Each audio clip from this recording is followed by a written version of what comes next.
All right, I am live, everybody. All right, I am live, everybody. Welcome to my first live stream. My name is Pac-Man Jake, and I'm going to do live coverage of the New York Guardians versus the St. Louis Battlehawks.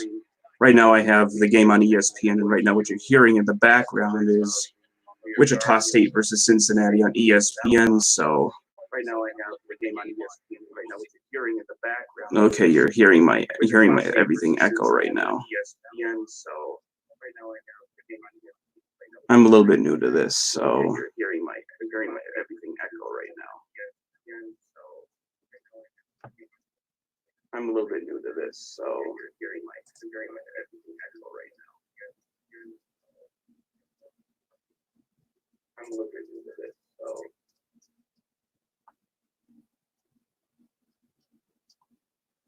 Okay, I got this. I had something else going in the background, so now we should be good to go.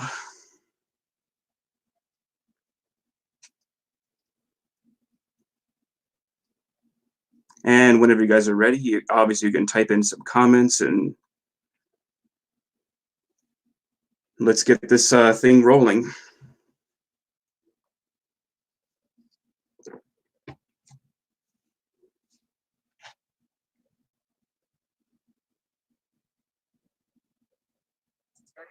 Okay, let me get the audio for the Wichita State Cincinnati game, just so that there's something. Cincinnati athletic trainer is going to do some work at Cumberland's mouthpiece.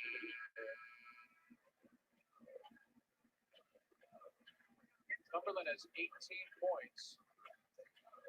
When Cincinnati gets a good performance from Jaron Cumberland as a scorer, Cincinnati usually wins the game 22-4 when Jaron gets to 20, including in the first meeting against Wichita State when he scored 24. Well, if he makes his next free throw, something's going to give. It's either going to keep winning. So just in case you guys are interested, that what's going on in the background right now is Wichita State versus Cincinnati college basketball. Right now the score is 58-59 Cincinnati, but that's not the event that I am going to be streaming. It's obviously the Guardians versus the Battlehawks. Just got to wait for the game, that's all.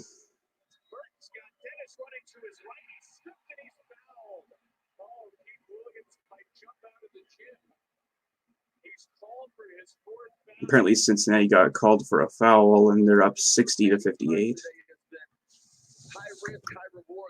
So with apparently two people in here, you guys can comment anytime you want. Ask some questions, like why am I a Battlehawks fan, and obviously that's the team that I'm cheering for, and so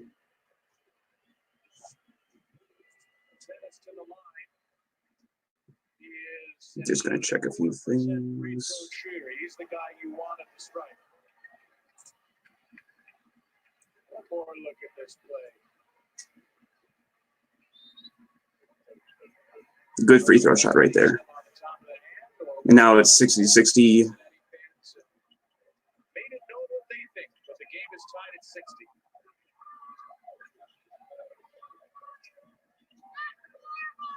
Scott had to get it across midcourt. Nice pass. And then Williams nearly fumbles it away. Cincinnati is late to get into any half-court action. Like Cumberland high ball screen action. Here it is. Now he's in the paint, and it was blocked. And apparently a foul on Wichita State. Dennis, who got him on the body. Dennis has fouled out of the game. And that's a big loss for Wichita State. With Dennis at the 4, everybody's been getting a much better quality shot. Just for the record, let's see, it's 2:36 in the second half, 60-60. Will go with Wade, and he'll go with Wade, which will make him a little bit bigger, which won't give quite as good a spacing on the floor as what they have with Dennis out there. Tonight after ESPN's presentation of D. Wade, Life Unexpected, John Anderson and Michael Eaves. Just let me know if you guys think that the audio from the game is too loud. I can always turn it down. If you want to hear it, I can turn it up a little bit. Anniversary of this week's Sports Center featured, and oh yeah, a one-on-one with the aforementioned Dwayne Wade. It all starts at 11 Eastern on ESPN. And Jared Cumberland doing his best. I know probably the majority of you don't care about this game. I don't either. I'm just doing this just to wait in line for obviously the main event. So if any of you here are Guardian fans, I don't really know too much about them right now. Obviously, being a Battlehawks fan, I'm definitely getting pretty well versed into the games. So to recap the first two games of the Battlehawks, the team is pretty good. I actually really like the team. Obviously, losing 20-24 to the Houston Roughnecks was actually a really good game. So.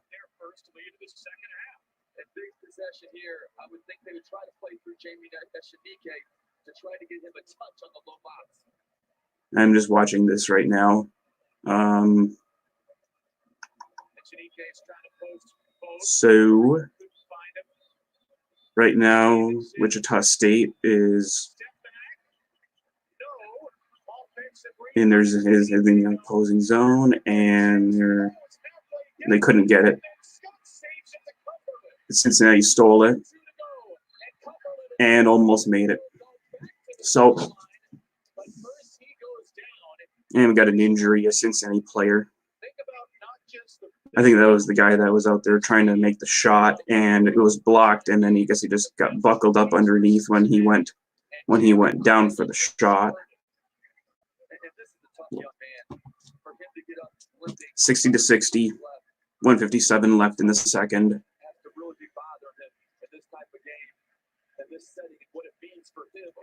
So about the Battlehawks, obviously the first game was really good. I thought it was a really good game. It was very much a defensive contest where the Battlehawks were obviously dominating on defense. The other team mostly took field goals. I forgot who we were playing. Dallas Renegades.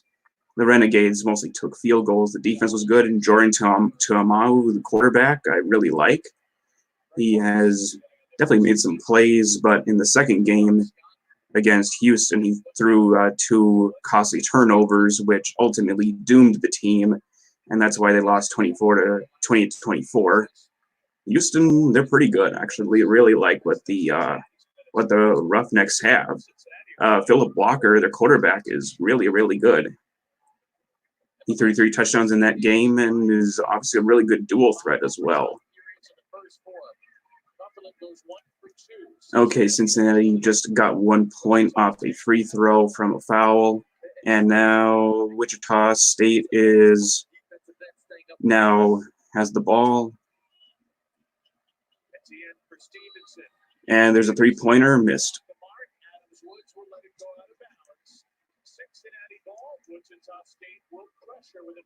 Okay, there's about 2 more minutes to go for the game. 2 o'clock.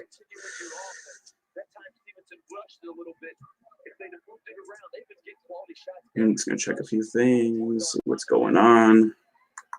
Okay. Now Cincinnati has the ball. They're going up for 2 and missed it. And then on the second rebound, and it's in. And now Cincinnati is up by 3. And now Wichita controls, missed, and a foul.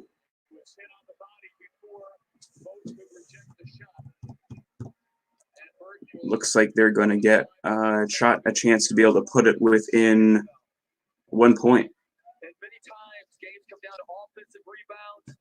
Where the bounce goes, you can see the ball goes right back into Adams Woods, right there to lay it in. You saw Williams almost interfered with it, but didn't quite get a fingertip.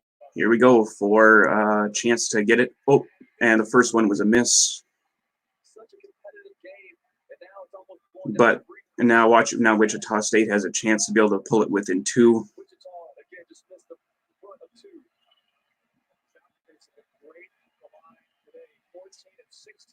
Good shot. Now it's 63-61. No need to foul. You want to defend and let your defense get you a stop. John Brandon takes a timeout. Okay, so if you're just tuning in for the I'm on ESPN right now. I'm just watching Wichita State and Cincinnati at 63-61. Obviously, you're here for the main event, which is the Guardians versus the Battlehawks in the Week 3 XFL matchup. So it's just a matter of just waiting, and right now it's currently about 2 o'clock, so it's 2 o'clock Central Time, which is St. Louis time, and my time, which is obviously in Wisconsin. So just a matter of waiting till this game is over, and then it'll be heading towards the Week 3 game against the Guardians.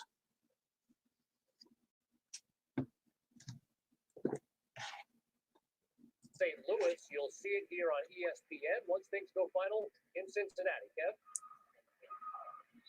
I can't look forward to that. But who knows when things are going to go final. So this is the first home game of the Battlehawks for the year. They had their first 2 games on the road at Dallas, and then the second one was at Houston, where they lost 20-24. And it was obviously the 2 were really good games. I actually had a lot of fun watching them. There's 1 minute, 10 seconds left. This is the first home game at the Edward Jones Dome, so that should be really, really fun to be able to get a home game for the Battlehawks. And right now we're just waiting until the final minute of this Wichita State Cincinnati game is over. 63-61. Cincinnati is winning with the Bearcats controlling the ball in their zone. They're just going to kill some clock by just passing it around, and they were trying to get a shot off, didn't go. Time is stopped at 41 seconds. Whatever. Okay. And feel free to post some comments in here.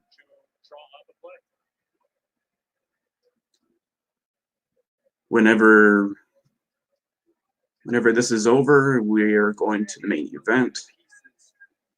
For a short clock situation. They have Javen Cumberland, who's very good coming off screen as a quick release. Obviously, being a Battlehawks fan, I don't know too much about the Guardians. I'm just going to go over the roster really quick and get a kind of get a little bit of a good look at to see who we're playing. For quarterbacks, it is Matt McGloin, Luis Perez, and Marquise Williams, who was actually on the Packers for a practice squad 1 year. He showed some promise. And there is former Packer wide receiver Teal Redding and Joe Horn Jr. apparently. And we got another former Packer on the Guardians, Joey Embu, the nose tackle. Didn't last very long. He was only just there for a camp. So there are definitely some familiar names that we see.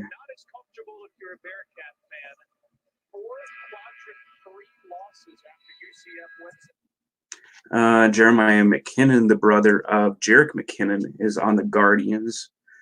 Several other names that should be familiar to the diehard fans, which are, let's see, Oakland Raiders former middle linebacker Ben Heaney.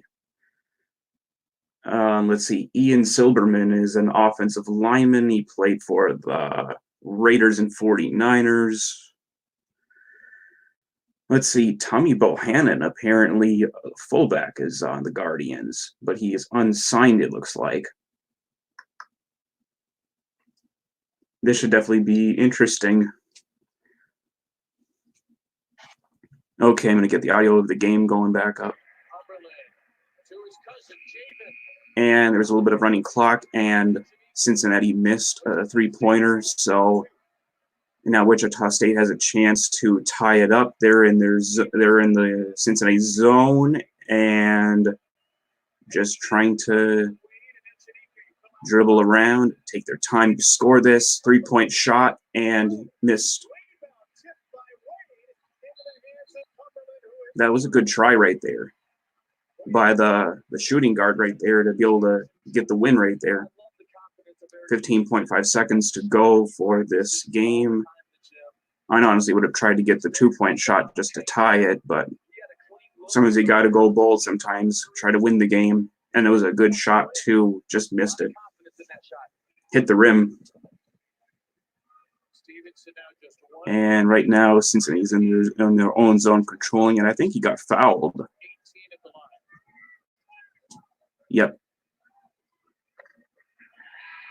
That's going to pretty much put it out of reach right there, unless Wichita State can get the ball back really quick in under 15 seconds to get a three-pointer to tie.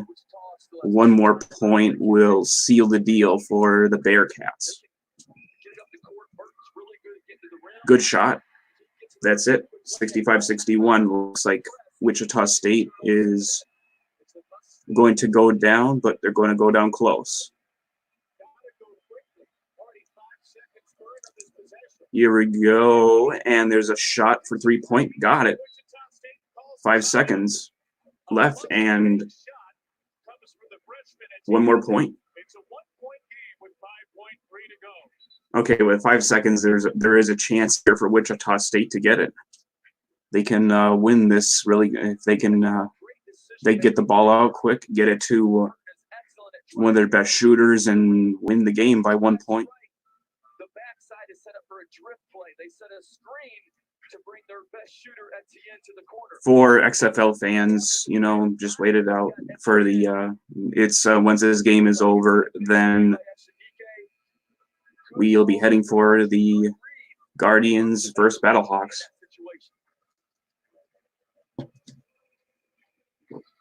So 5.3 to go. Cincinnati has the possession now, so it's Bearcat ball in the timeout. I would absolutely like to show the game, Austin. I think if I show the game, I don't know what will happen. I don't think that it might be the best choice. If you hear the audio, I think that should help out. Obviously, we'll have the scoreboard up here, so as much as I would like to, I don't want to take that chance.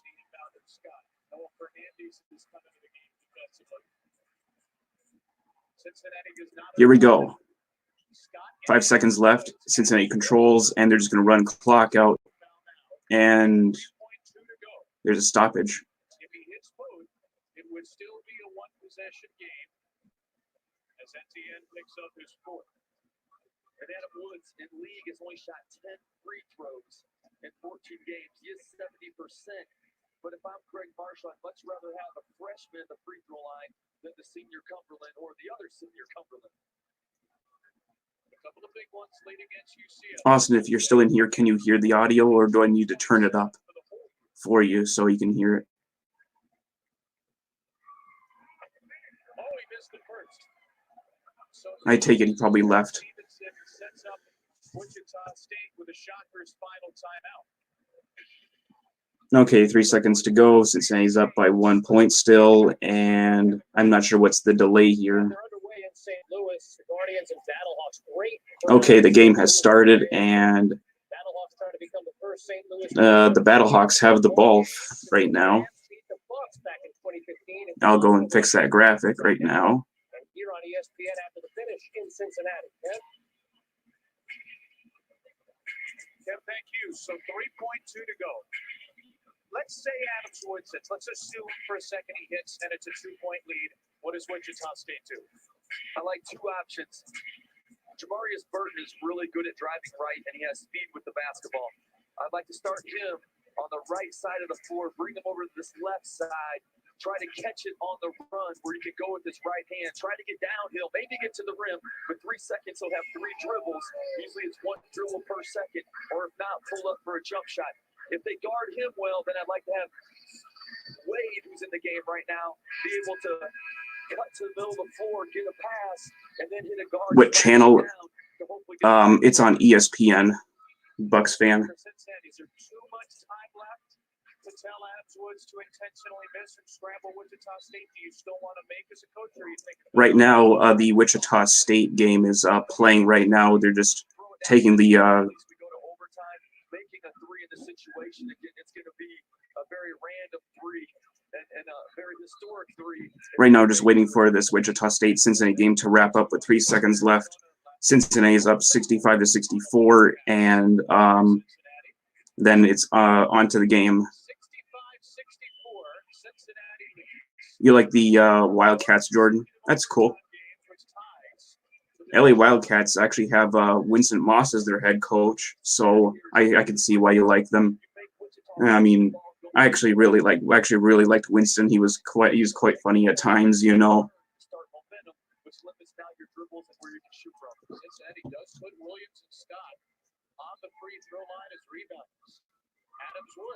And I'm just curious, Jordan, why did you pick the Wildcats? Stevenson's looking long. Heaves it down the floor into traffic. And Cumberland's got the ball with 2.1 to go. Okay. Cincinnati's still up 66-64 apparently, with 2 seconds left. And finally, this game will be over, so we can watch the Guardians and Battlehawks. They tried to set a fast screen. The pass was significantly short. Cincinnati did an excellent job reading it again and keeping the ball in front of them, not letting it get over the top of them. Makes both a 2-possession game. Arian Springs, I've heard of that. I've heard of that name before. He was kind of like on the radar for some NFL teams. You make it, you can't lose. Well, we go to overtime. Do you foul up 3 and you make 2.1? No, because they're going to keep it in one dribble. You don't want to foul the act in this situation. All right, maybe second. Etienne, Fernandez, Wade, and Burton are the Shockers who can catch this from Stevenson. Got to be a 3 at a time. Okay, Wichita State has controlling. Here's a shot, half court, missed.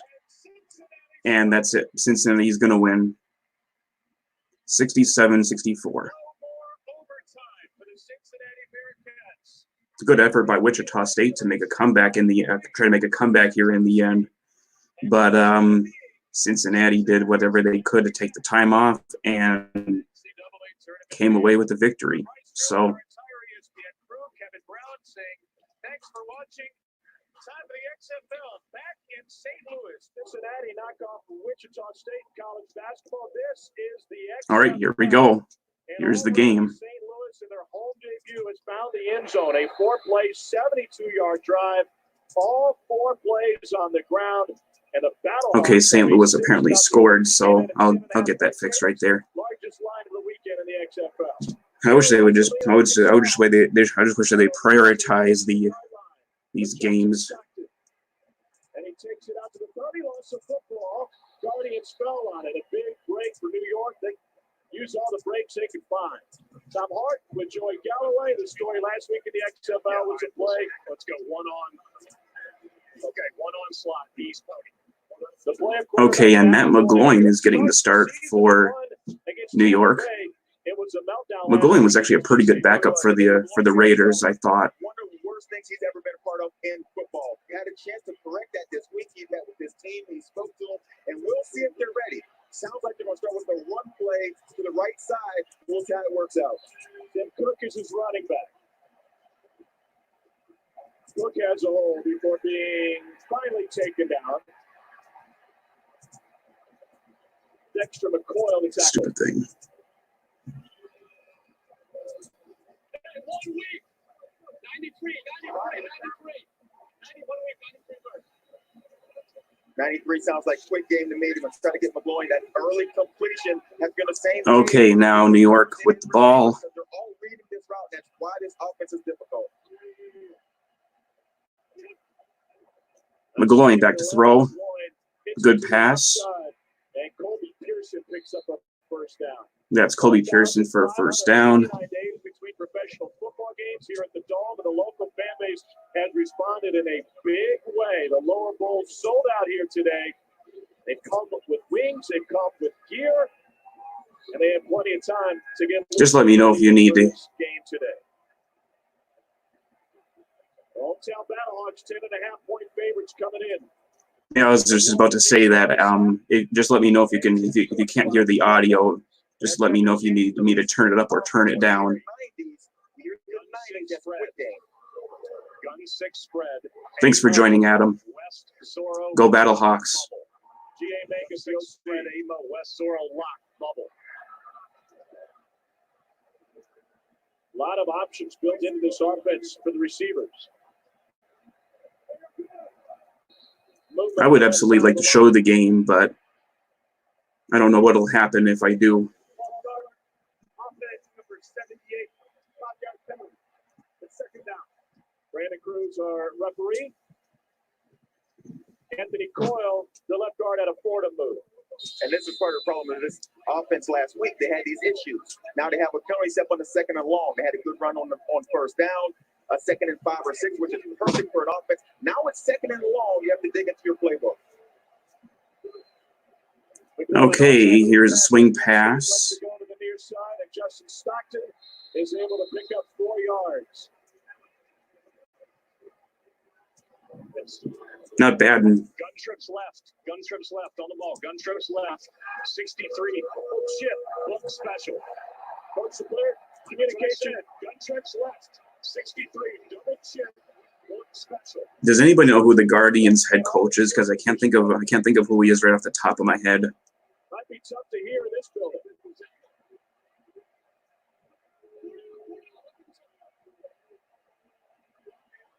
Play clock at 3. 3rd and 6. Pressure coming. McGloin to throw over the middle and complete. First down and more to about the 38-yard line. And that was early in the game. I can't tell you how important that first down is for Matt McGloin. Good pass. This offense to keep things rolling. Your offense trying to build confidence right now, coming off of a terrible game last week. To cross the 50 on their first drive is huge.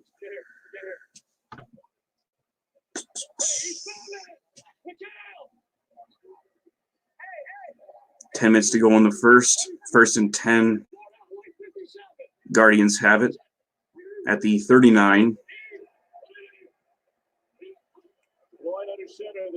Handoff. About 7-8 yards right there. Guardians trying to answer the Battlehawks opening drive and touchdown. West Batman X now.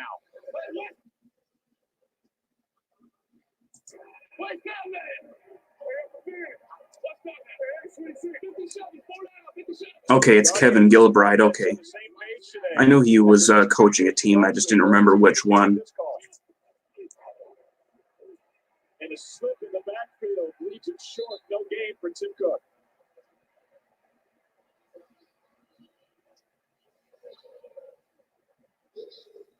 Three wides. I got it. 3 wides.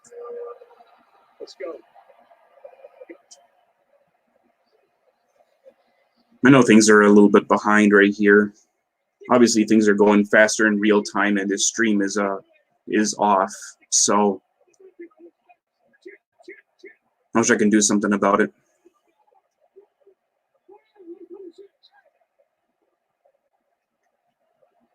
And McGloin to throw. Sacked. Nice play. Casey Sales right up the middle. Good job.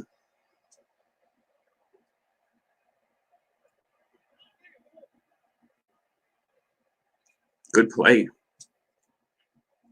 Looks like New York will probably have to settle for a field goal coming up.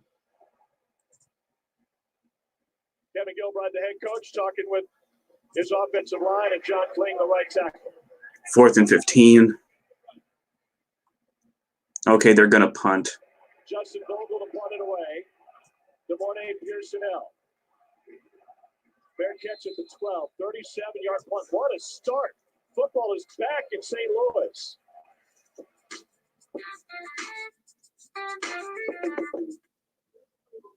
Sweetheart, tonight?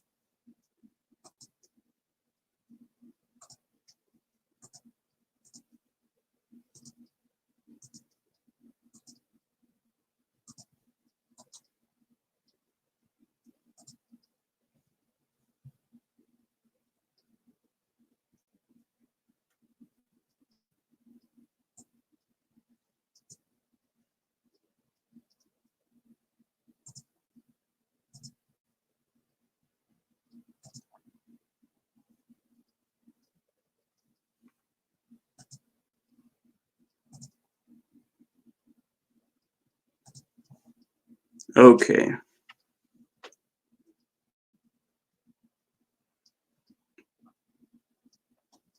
Now the Battlehawks have the ball again, so let's see what we can see what they do on offense.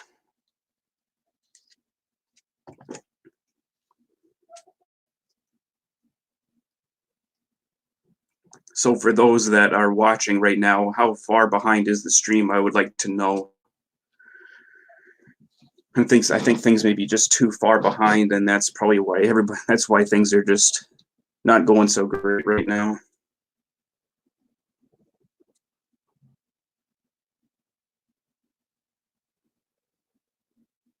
If there was an XFL team in Minnesota or Chicago, would you support them, or would you have picked the next closest team to Wisconsin? That's a good question. I think I'll probably support the team that's the closest. Although I wouldn't feel too great about supporting a Chicago team. So I mean, I don't like any Chicago sports teams whatsoever. So I really wouldn't know. I think if there's a Minnesota team, I'd probably be okay with that. I mean, I don't have any problems with the Minnesota Wild. They're not really a rival to the Red Wings or anything like that. So Chicago, I don't like any Chicago teams at all whatsoever. Especially don't like the Bears. Especially don't like the Cubs. Don't care about the White Sox. Hate the Blackhawks. So I don't know. I think it'd be kind of a tough situation. Probably just have to see what happens when I would pick a team.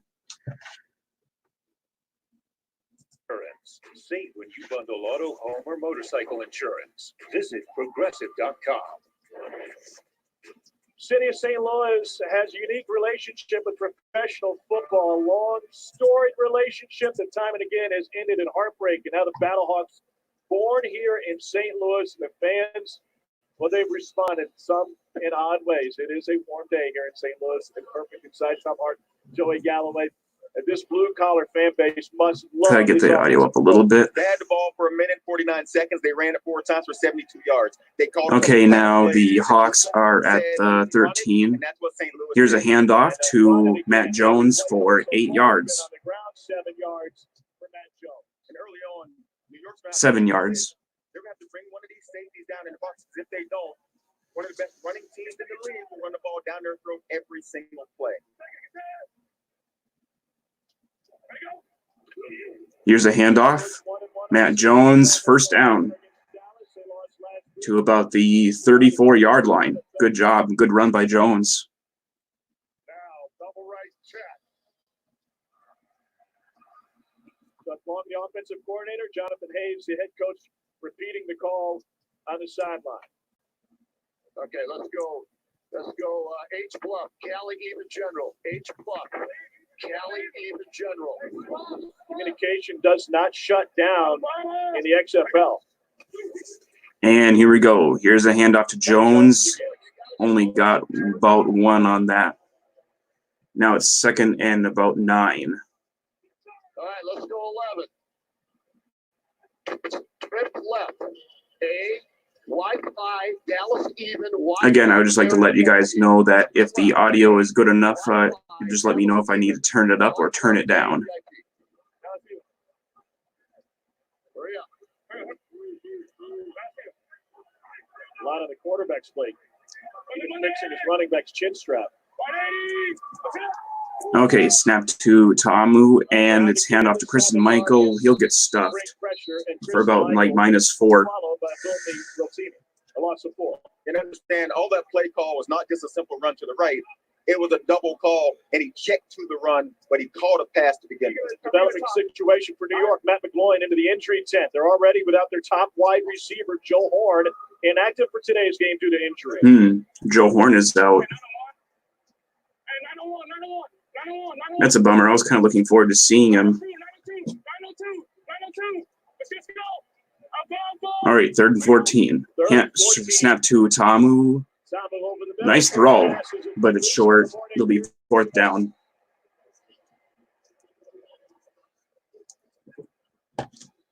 Couple yards short of the first down marker, and they'll bring out the. And it'll be 4th and about 2. Depending on his mood, he's either Marquette King or Marquette. Asked him today, he said it depends on my mental state. I woke up as Marquette today, but when I got to the stadium, I felt more like Marquette. He was a person. That's kind of weird. I don't really know how to pronounce our punter's name. I've always thought it was Marquette King. Led the NFL flooding at 14 for the Raiders. Oh, that should be roughing right there. Flag on the play. Luke gets it to 20. There should be roughing the kicker right there. A player ran into King on the punt. There's only a 4th and 2. So that could be a first down right there for the Battlehawks. I got running into the kicker, so it's going to be a first down. Yep, it'll be first down. 1st and 10 Battlehawks from a penalty. Defense number 28. That 5-yard penalty results in a first down. So get another shot here. Guardians made a lot of mistakes on both sides of the ball last week. Defense coordinator Jim Herman told us it's whoa. Plays in the games that'll get you beat. King has really funky hair. Penalty, but it is a first it's down. kind of colored kind of like a bluish, obviously, for the Battlehawks blue. So Yep, Gilbride, their head coach. 25 years on an NFL sideline. And here we go. It's a 1st and 10 at the 38 of St. Louis. The drive extended for St. Louis. Here's the snap and the handoff to outside to Kristen Michael for about 2.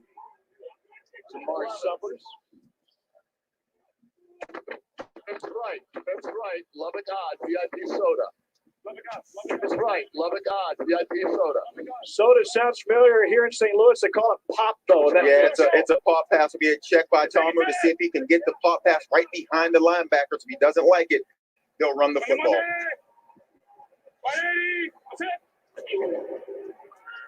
And there's a quick throw by Tamu and out of the hands of Marcus Lucas.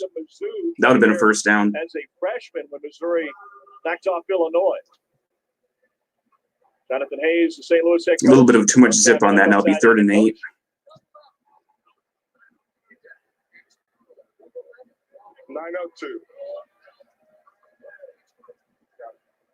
I wonder why these coaches cover their mouths when they send a play call in if you can hear it. Well, the other team can still steal signs via reading lips as Lucas gets medical attention. And here's a snap to Jordan. Flag on the play. Bootleg and flag down, and it's incomplete, going deep. And now there's 2 flags on the field. This will probably offset. There's probably going to be 2, one on the offense and one on the defense. Multiple flags on the Guardians. Probably holding, and then an elbow to the face. Number 33 for the hit on the defenseless. And we got holding. We're going to offset that. You've got hands to the face offense, so we're just going to offset. No, correct. Hang on. Yeah, they'll offset. So it's not like we have a 5-15 situation. Okay. So it should be 3rd down over again. So your numbers 76 on the hold. Let's go back and see if we can catch the hold. There's 2 on the play. The face. Offense number 76. Personal unnecessary roughness. Defense number 33. The foul offset. It's 3rd down. Yeah, it'll replay 3rd down. So replay booth taking a longer look at both penalties as they look at the hold, which has already been called. How about this unnecessary roughness? Man, that throw by Tom was just a little bit over Washington's head. Almost had it. Then AJ Hendy came in and popped him pretty good on that play right there. So okay, here's 3rd and 8 again. Tamu back to throw, and to the right and way out of reach. And they're getting another flag again, apparently.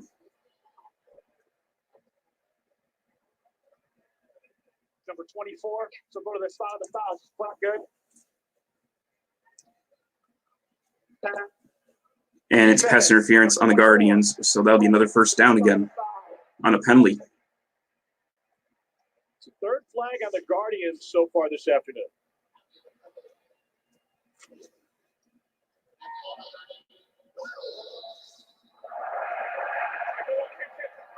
Balls should be now at the 50. Battlehawks control 6-0. 3 minutes left to go in the first. Snap to Tamu and another flag. Interesting dynamic. Probably a false start. They're playing the cadence over the interior PA. Offense, number 61, 5-yard penalty. It's first down. So fans are learning this game up close like they've never seen or heard it before. Movement for the Battlehawks. This will make it 1st and 15. 1st and 15 at the 45.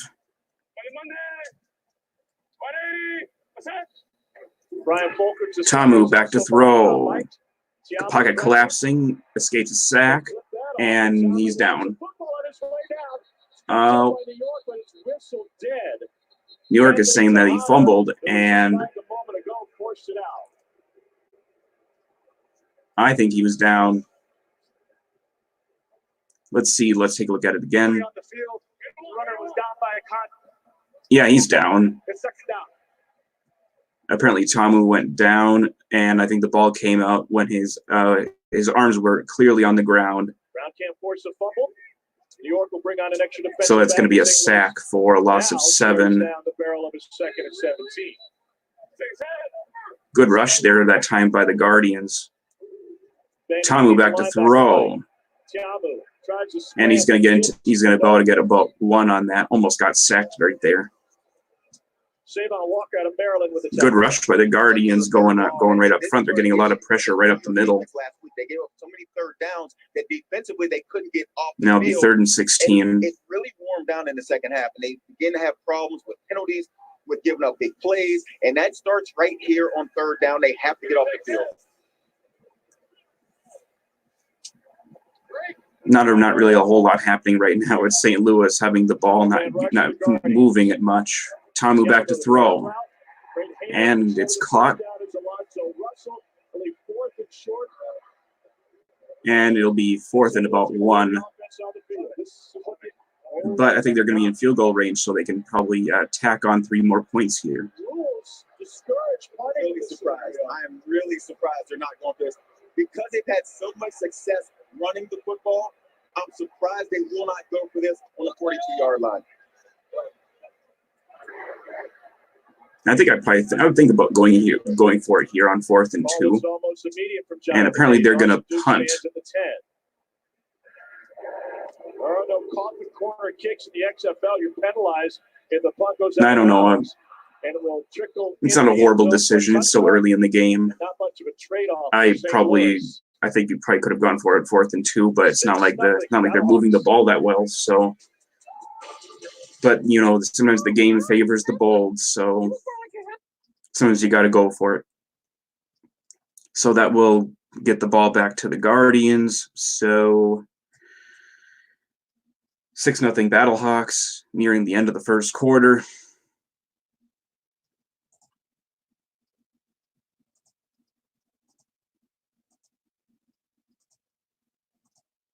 So it was 4th and 2 at the close to the 40-yard line. So there was obviously not enough.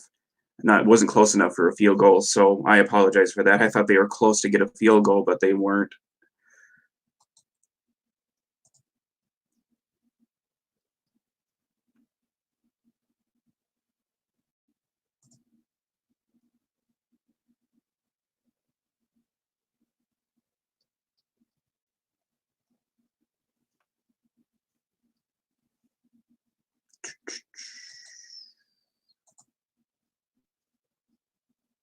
My graphics doesn't seem to be working right. It seems to be going to the wrong window for some odd reason.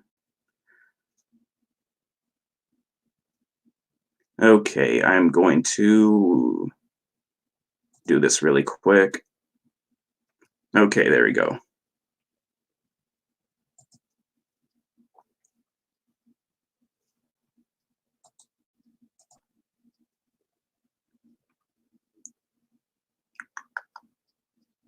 And now right now it's at a commercial break, and the Guardians will have the ball back. So there we go.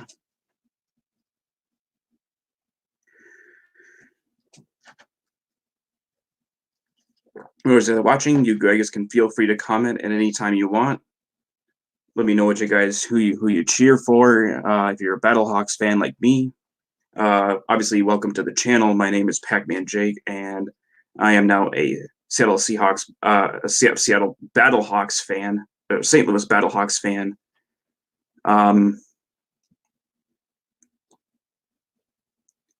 I picked them obviously because of geographic location, and since I'm from Wisconsin, St. Louis was obviously the closest location, so I chose the Battlehawks. And plus, I like some of the players on the team. I like the throwing Samoan, our quarterback Jordan Tamau, and various other players. Kristen Michael, I really like. Obviously, being a former Packer running back, I'm a little bit biased, and scoring on their opening possession. And it was Kristen Michael that scored the touchdown for us, actually. Developing scenario for the Guardians. Matt McGloin under pressure last. And to answer your question, Adam, do you prefer to watch Tom Grassi or Cheesehead TV for Packer content? Both, actually. I really like both. Tom is great. He's hilarious. And Cheesehead TV with Aaron Nagler and Corey Banky. Cool, funny duo as well. So, and the Guardians are going to take the ball at the 35. Minute 14 to go, and here's the snap and good throw on a bubble screen to a wide receiver and first down. Kenny Robinson, 21-year-old safety, had to stop. Got 3 flags on the field. And apparently there's a whole bunch of activity going on, a couple of flags, probably for some kind of unsportsmanlike conduct penalties, I think. Seems like Jones was reacting to something that happened to him. I have no idea what went on. 74 block in the back on the offense. Then what happened? Okay, illegal block in the back, they're saying, by number 28 of the defense. So they just offset. No one's locked at, they offset. 74 on the block in the back, 28 on the blow to the head on the defense. Okay. There were 2 fouls on the play, during the play, illegal block in the back. Offense number 74. After the was over, personal foul, unnecessary roughness. Defense number so it's offsetting penalties. Chippiness early. So with the 3 flags and 2 officials took that's kind of interesting. Watch the left side of your screen, number 74. I guess I could see why there was a little bit of a tussle in there. Some unnecessary roughness activity by the Battlehawks, and obviously that's the way things go sometimes. Okay, here we go. Snap and a handoff to good run right there. 14-yard gain. And that's a big play for Marquise Williams, who now when a quarterback didn't play well last week. That should be a first down for the Guardians. Passing game going, so if they can run it, takes a lot of pressure off Marquise Williams as quarterback, and hopefully opens up some passing lanes. Just wanted to see who that was. Darius Victor. 2016, coming out of North Carolina.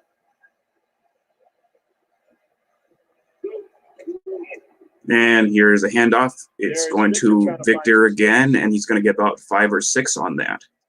And a gain of 6. Terrence Garvin to stop for St. Louis. Matt McGloin seeing action from their head athletic trainer, Madeline Scaramuzzo, after being injured on the first series of the day for New York. Score's only 6-0, but a lot of action on both sides. And that's going to do it for the first quarter, everybody. 6-0 on a touchdown run by Kristen Michael for the Battlehawks. So far, not a bad start. Apparently, for the Guardians, apparently they have former Packers linebacker Antonio Morrison, but he's unsigned for some reason. Just thought I'd throw that little caveat out just in case if there are any Packer fans that are watching. Antonio Morrison apparently plays for the Guardians, so there's a whole lot of ex-Packers that are in the XFL right now, and which is pretty good actually. I kind of like that. Obviously, this is the great thing about the XFL is that players are finding some work, finding a way to play some football. even though it's not really on the NFL level, but it's certainly better than not playing football at all.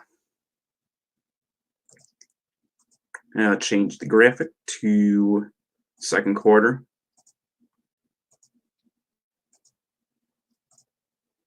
With the New York Guardians having the ball.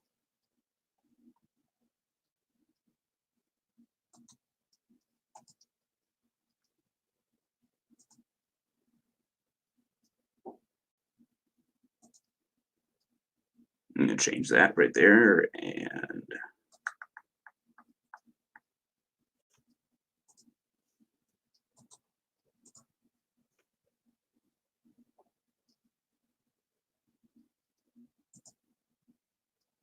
And there we go.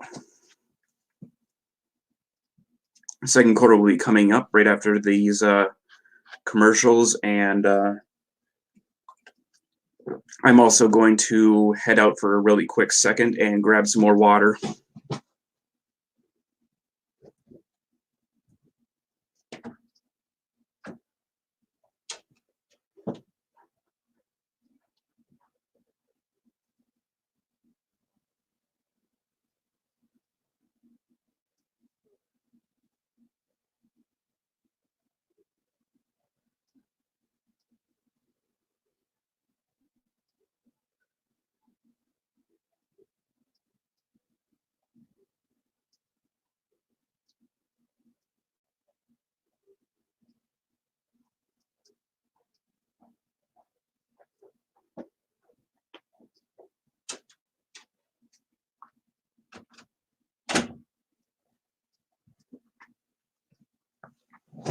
Okay, I'm back and Feel good, just working through some things right now and trying to get my got a little bit of an interview here with Matt McGloin. Your backups in. You want to get back in. What's going to happen over the next few minutes? Yeah, I'm just gonna keep doing, my thing here on the sideline, trying to stretch it out, trying to stay loose, get comfortable, and just keep warming up, and we'll go from there. Thank you, Matt. Thanks. Apparently, the new quarterback for the Guardians is Marquise Williams, and Matt McGloin is now on the bench for some reason. And now Marquise Williams is in at quarterback for New York. Handoff, Joe, you had an and Victor has another first down. Good run. Entire situation differently. I really did. He was a quarterback in a moment of. Darius Victor really has a really nice power running game going there for the Guardians. Access. That's what it is like to be on a sideline of a team that is dealing with issues. Okay, first down at the 38 of St. Louis. Movement on the right side of the line. And they're going to get called for false start, I believe. When you went back and watched it, you could tell there was issues with receivers. I should move them back 5 yards, and it'll be 1st and 15. John cleaned the flag. Yeah, and there were issues with false starts, which we were seeing today. They fumbled the football. And so if you have these issues going on and you're a quarterback that wants to win football games, you've worked extremely hard for this, and it's not going well on a Sunday or a Saturday, anytime you put a mic in his face, you're going to get some of that competitive juice coming out and overflowing, and that's all it was. McGloin is 3 of 3 during his time in the game. Okay, 1st and 15 at their own. Oh, I'm sorry, St. Louis. Wow, what a hit up front. St. Louis came into this game as a heavy favorite. And Victor's only going to get 2 on that. Up 6-0 through a quarter of play. They're now given 12.5. Live line according to our friends at Caesar Sportsbook, and the total is dropped to 38.5. There's Chris and Michael with Matt Jones on the sideline. Chris and Michael for the touchdown run. Okay, here we go. 2nd 13. Here's the snap to Williams. Bubble screen. Taken down. G.A. Mangus, the OC, working with his backup. Got about 5 on that.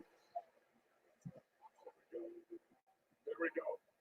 Should be 3rd and still should be 3rd and long, about 3rd and 8, 3rd and 7.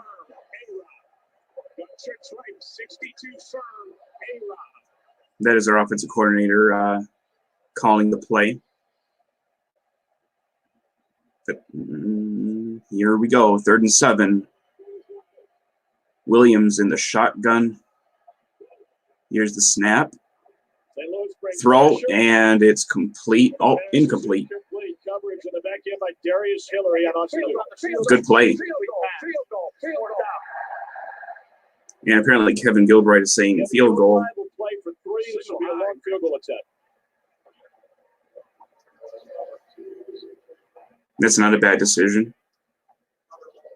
Considering that it's 4th and 7. Matthew McCrane kicked at Kansas State, finished his career 7th in NCAA history, converting 86% of his field goal attempts. This will be from 53. And a 52-yarder in high school. 5 50-yarders in his time at K-State. And here's the snap, and the kick is good. Through the uprights.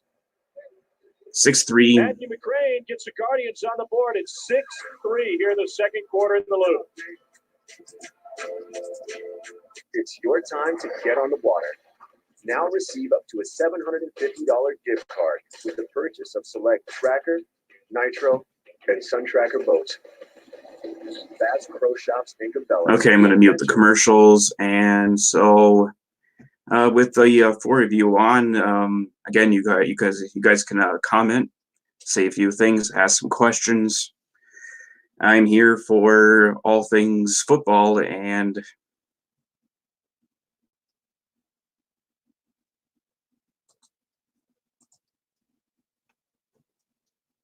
hold on a sec. I'm just going to go to that really quick.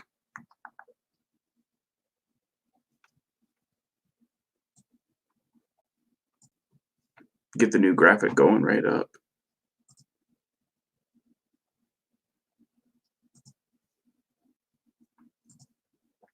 And there we go. 6-3 Battlehawks. They'll get the ball back, second quarter. So a little bit a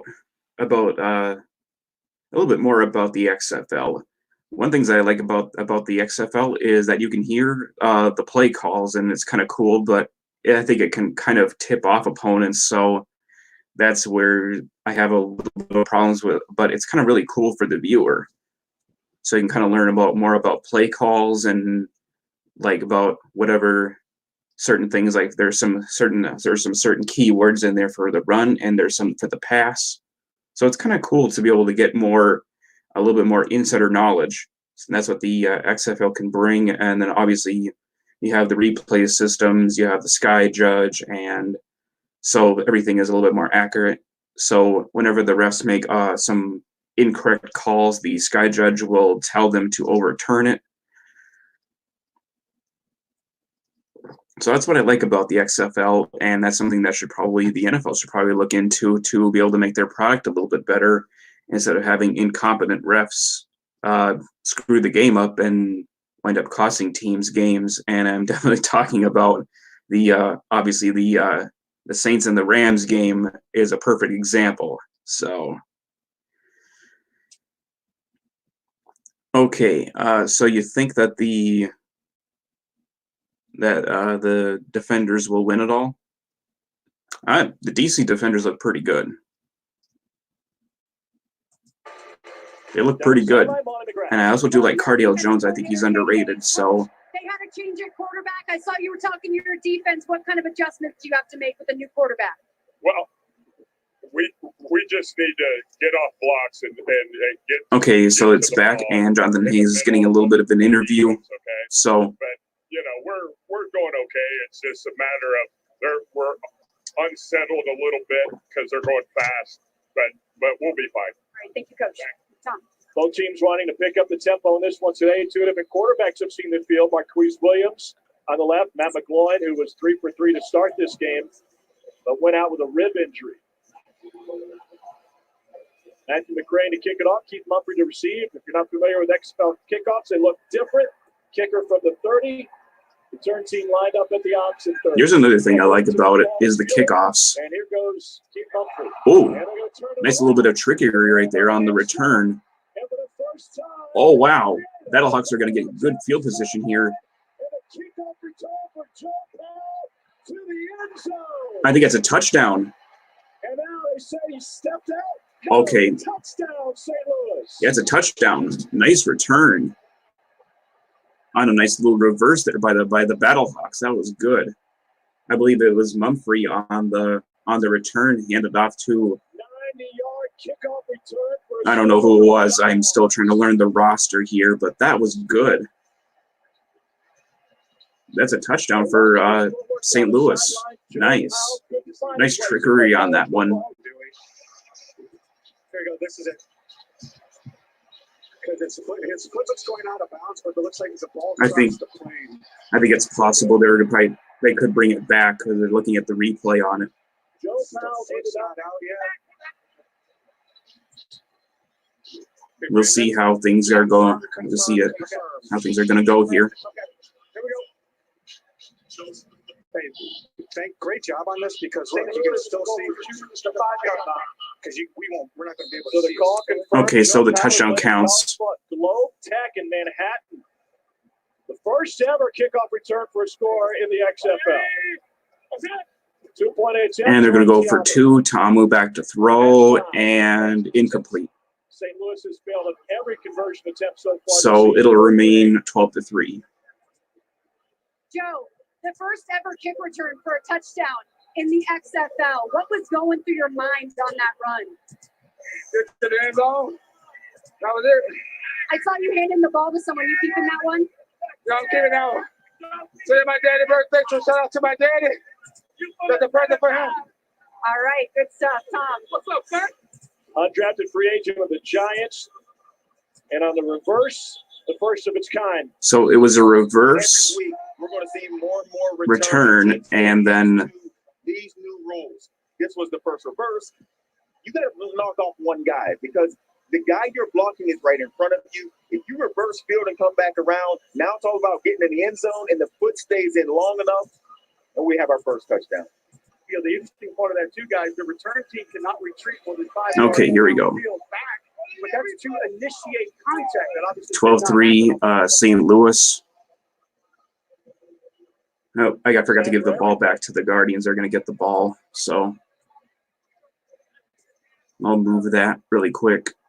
See if the Guardians have something up their sleeve.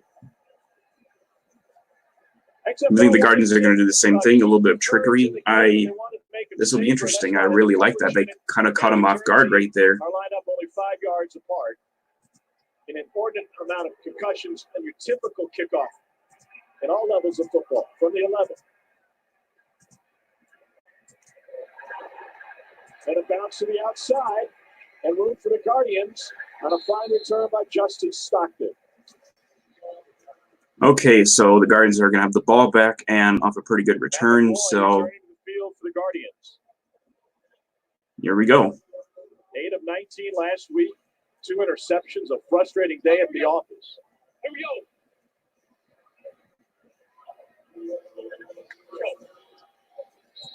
So 1 week, 93 bursts. Ready? Here's McGloin calling the plays. He's back in.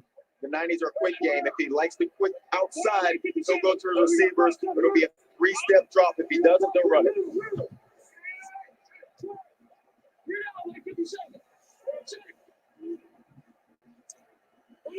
All right, 1st and 10 at the 28. McGloin back to throw, batted down, incomplete.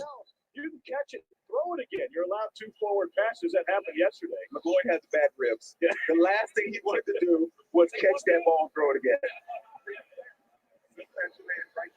Let's go. Gun 8 wide.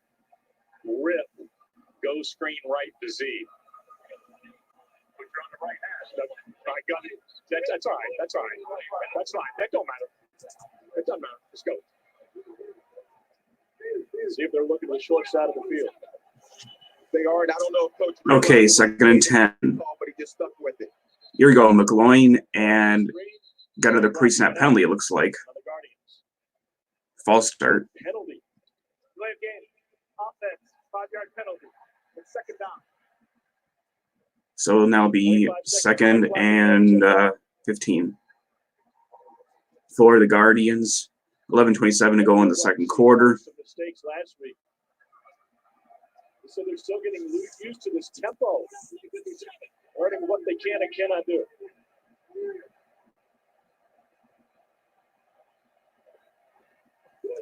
And here's the snap. McGloin to throw, and it's caught by Teal Redding. It'll be 3rd and a little bit closer, probably about 3rd and 4. Redding new to the roster, added January 5th. Here we go. Let's go. Spread out, spread out, spread out. Gun 7 and spread. I'm sorry, 3rd and 8. It'll be 3rd and 8. I forgot it was 3rd and 15, so looked like he got more on that, but he didn't. So Play clock already at 6. And here's your X up top, and you can tell he can't hear the play call. There's miscommunication. and there's the snap, and it's just a short pass to Victor for only about 3. So it'll be 4th down. Crowd noise, offensive coordinator to quarterback. This has been an issue, and this was some of the problems that McGloin was having last week with their offense. Was the communication issues. Now he has to relay that to his receivers, which the receivers should be able to get it from the sideline. And it looks like they're going to punt, so on 4th and 7, so St. Louis will get the ball back. Good morning, Pearson L. out of Nebraska, back to receive this punt. Already one special team score for the Battlehawks today.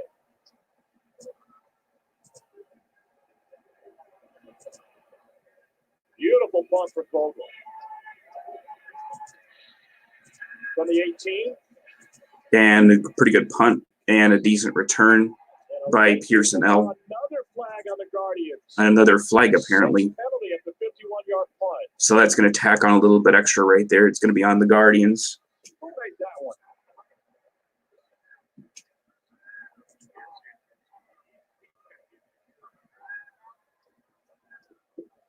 Now the play was over. Personal foul. Late hit out of bounds. Kiki T, number 47. Late hit. Penalty. First down, St. Louis. Matt, take me through the difficulties of dealing with the noise in that last series. Yeah, I mean, incredible crowd here today. Obviously St. Louis is really supportive of their home team. It's a fantastic chance, fantastic opportunity for us to play in this type of atmosphere. Thank you. All right. Number 64 for St. Louis, reporting as eligible. 64 is eligible. So now the Battlehawks will have the ball. We're offset. That's 8 different times. Back with a little bit of a couple extra yards tacked on because of the penalty. And this one fan has a pretty cool getup. He's got some wings, and here's a swing pass. Tamu to no gain on that. Double right. E. C fly. Punch even and VIP glance. 11. Double right. B. C fly. Punch even. VIP glance. C fly now. Here's your Z up top. Oh, move the screen up the top. All right. And now we got 2nd and 10 to Amu, back to throw. Oh, I'm sorry, it's a hand. Yeah, he's back to throw, and he's going to take it himself, and he's going to get about 7 on it. Pick up a 6. Trails left. 602. Trail spot. Just left. 602 trail spot.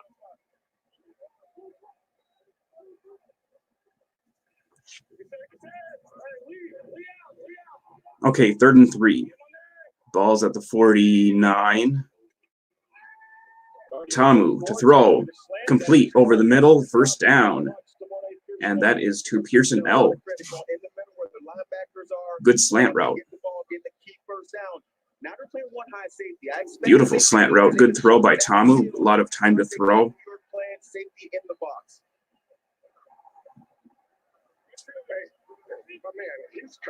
Good play.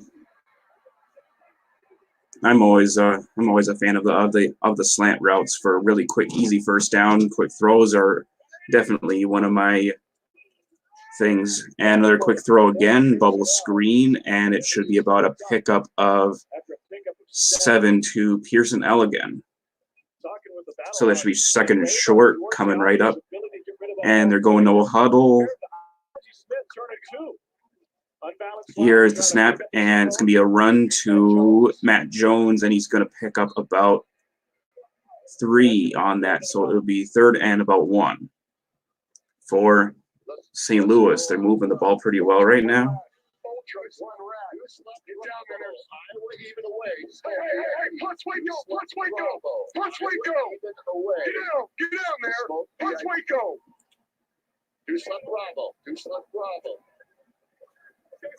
Jim Herman, the defensive coordinator for the Guardians. Okay, 3rd and 1. On 3rd and short, Handoff to Jones, and I think he's going to get the first. He'll get 2. Moving the ball pretty well right now. I'm really liking the play calls coming up from our offensive coordinator, Chuck Long. Really, some really good quick throws. Got a couple bubble screens in there, right in there, and some nice handoffs to Jones. He's able to get some tough yards, and that slant route to Pearson L was also a really good call too. I would definitely like to see them get exposed a little bit in the middle when they're out in zone. And here's another handoff to Kristen Michael. He's going to get a first down. Nice. Nice run. Here's Chuck Long calling the play. Indy 2. First down with it's in the second quarter, about 6 minutes to go. Here's the snap. Handoff is to Michael again. He's going to get about 4 or 5 on this one on first down. So Indy 2 apparently is a run play. So definitely a really good, good run right there.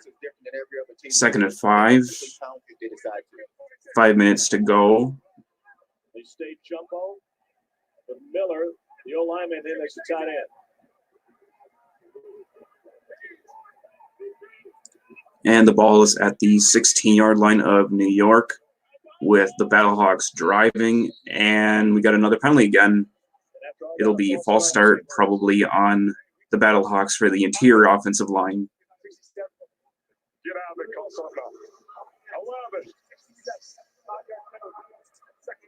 And that penalty is on Brian Folkerts, the center. False start will back him up, and now it'll be Hazelwood Central High School here in St. Louis.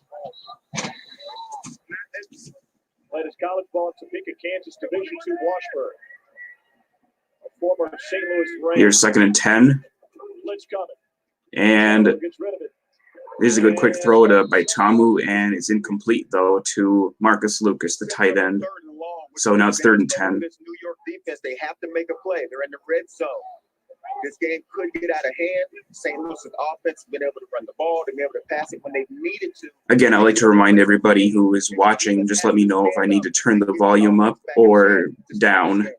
Louis through 2 weeks led the XFL in third down conversions. They've converted 2 of 2 on this drive alone.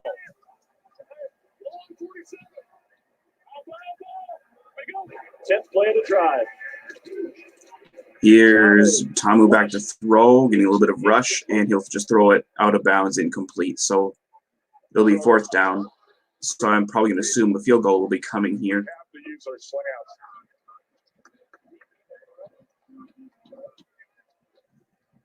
Taylor Russolino at a Division Yep, and Jackson, Mississippi. Yeah, field goal will be coming. Northern State will come on to attempt a 39-yard field goal.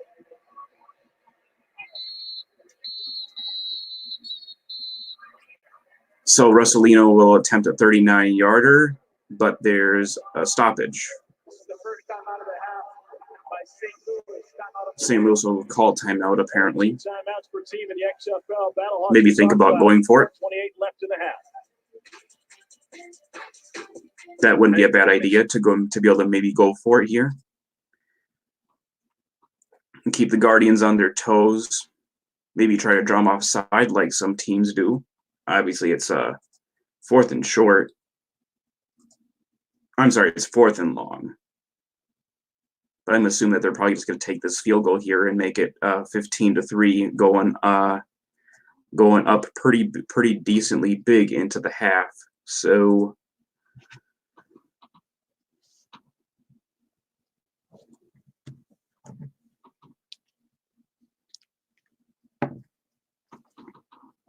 okay, with about 6 of you in here, anybody can comment anytime they want. ask me some questions at any time. You can ask me why I picked the Battlehawks, or just ask me some questions, anything about football or anything else. So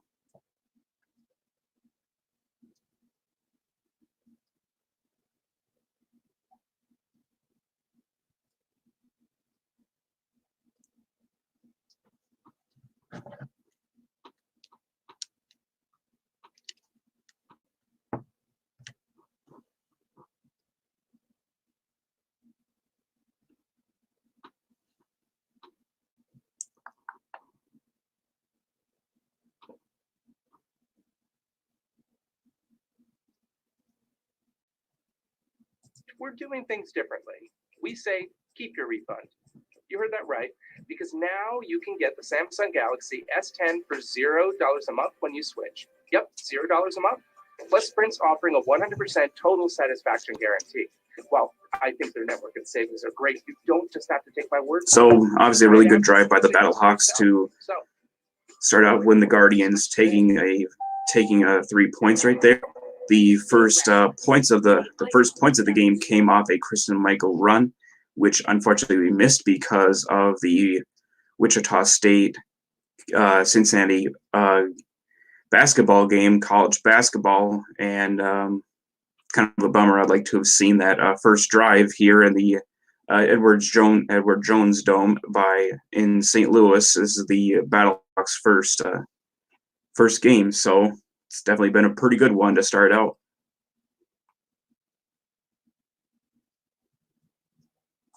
Travel to take on the New York. And right now we're back to the game. ABC also streaming live on the ESPN app. Battlehawks gear flying off the shelves. And it looks like the Battlehawks will attempt the field goal, 39 yards out. 39-yard attempt coming out of the timeout.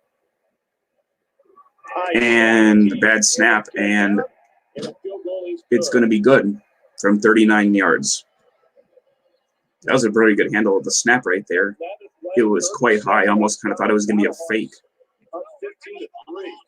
Like I thought the holder was going to stand up to throw a pass. I don't want to call timeout. Obviously, your defense gets a bit of a stop there, holding to a field goal. How do you turn the momentum around in this game? Well, I think we could just play our game and stop making So mistakes. that was that caught me off guard for a little bit. I thought it was going to be a fake, and I probably would not have gone for the fake here at this point. You want to be able to get as many points as you possibly can. So Eli Manning, couple of Super Bowls there, 25 years an NFL coach. He's had to work with two different quarterbacks today.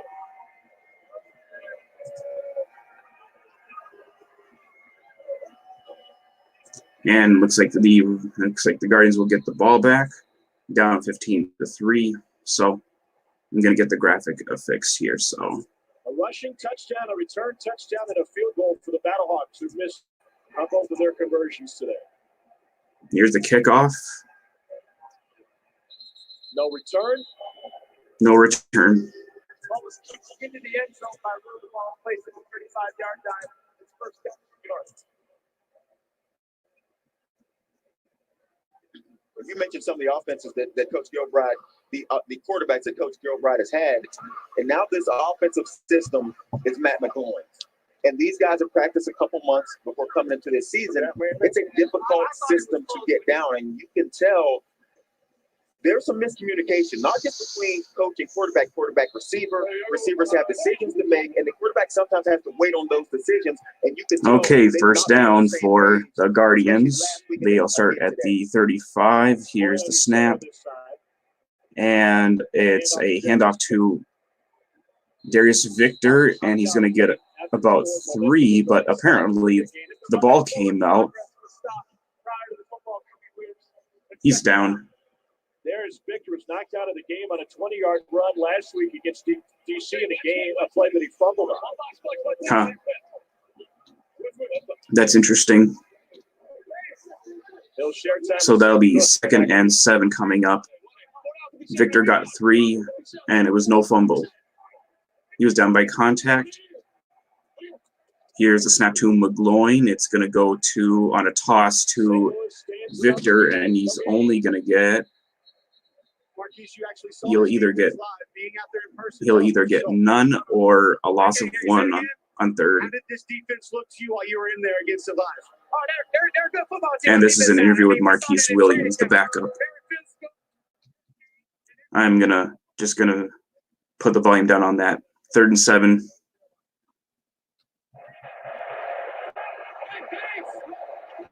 Crowd loud on 3rd down again.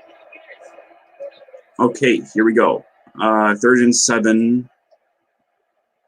We have 3 minutes to go. Snap. Pass is complete over the middle to And a fantastic tackle to bring down T.O. Redding. And it'll be 4th down, 4th and short. Dexter McCoy got him by a shoe. And Dexter McCoy is one of the best defensive players for St. Louis. He plays deep. He plays at linebacker level, and he's one of the most surest tacklers in open field that they have. That's what allows them to blitz because they know they can tackle on the back end.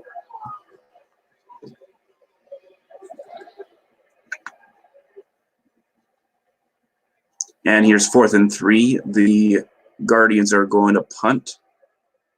I think I would probably think about going for it here. Well, it's blocked.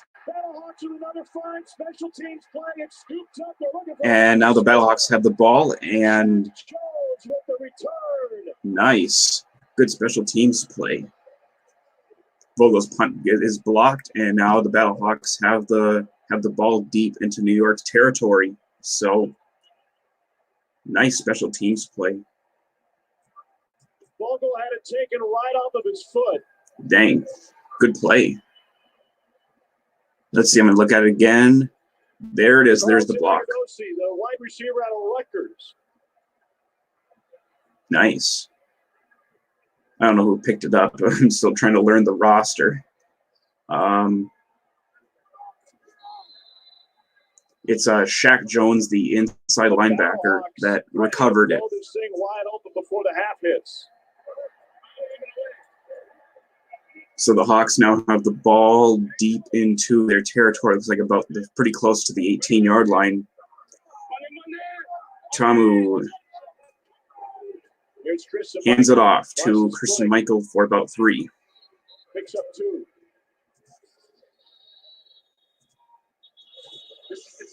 St. Louis into this game is 10.5-point favorites. If you want to get in on it now, it'll cost you 20.5. The Battlehawks performing well here at home. This is fan first, free to play anywhere, everywhere, all day. Who couldn't use 25K? This is for the love of football. Download the free Play XFL app and you can win $25,000. See official moves in the Play XFL. There we go. Now the Battlehawks have the ball. I'm Steve. My ultimate goal for my 15-3 in the second quarter.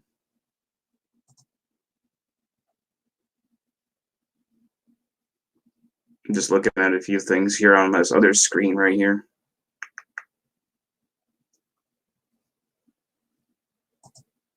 Okay. And to answer your question, Adam, yes, I like my Packers, Red Wings, and Brewers. I am a fan of, obviously, football, hockey, and baseball. Obviously, being the biggest fan of the Packers, football. I mean, football is king of the sports world, with hockey being my second, and baseball coming at third. And I don't really watch any basketball at all, so I'm not really a fan of the Milwaukee Bucks, even though that they are good. So I obviously wasn't a Milwaukee Bucks fan before or after they became a good juggernaut team.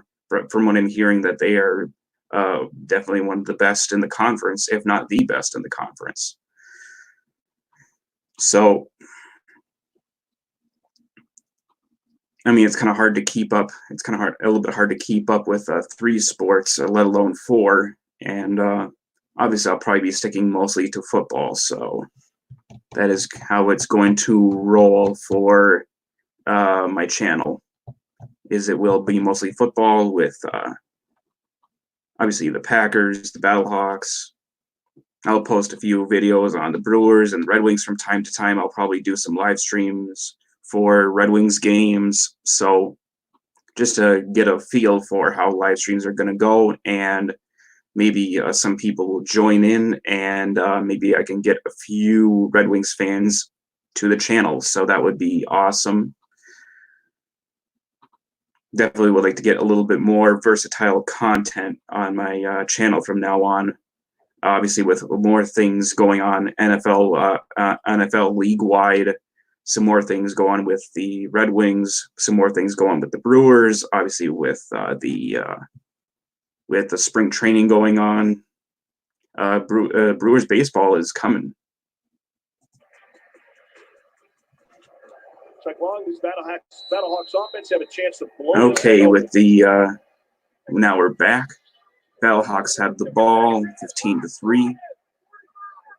2 minutes to go in the second, so I can see a touchdown coming. 2nd and 8. Quick to the outside. Got a quick screen to, And Brandon Riley stopped after a gain of 6. and the ball should be at the 8-yard line of New York. Here we go, man. Let's go. 11:87. Good bubble screen. There seems to be a lot of bubble screens going on right now with both teams, but particularly with the Battlehawks. Option right, general. Don't have a problem with that as long as you're moving the ball. But I'd like to see some deep shots. Snap to Michael, and he's going to get the first down to about the 3-yard line. Nice quick burst right there by Michael. Huge hole right there. Great run blocking up front by Folkerts, the center, and the left guard. That's the ability to run the football that St. Louis does better than anyone else. 1st and goal at the, looks like the 4-yard line. Minute 23 to go. Oh, Brandon Riley in motion. Handoff to, oh, it's a fake. And it's going to go to Riley. And he's going to be down at the 1. Nice call. Should be 2nd and goal at the 1 now. Now all I got to do is just punch it right in. Guardians took a 30-second timeout. Guardians are taking a timeout here. I think they are going to want the ball back after we score here, so good call. Going to go up tempo and try to really push it on this Guardians team. And with 45-man rosters, you can see the value of that. You really can, and you can see the value of having an offensive line that understands that they're a physical football team. Their offense is touchdown is coming. Run the ball. They've done it well here in the Touchdown's first half. coming. And as long as they can run it, I don't know what New York is going to do about it. They haven't been physical enough up front to stop the run game. Battlehawks with the kickoff return for a score on block punt to set up a short field. Make sure he reports. We're going to go pass much clock. 43 duo kill 27 bars. Quick route down, Jordan. Wind down. So this is just Jonathan Hayes talking to his guys, the head coach, getting a nice play called in here. 43 duo. General. Oh, no, VIP. VIP. Let's get it in, fellas. Hey,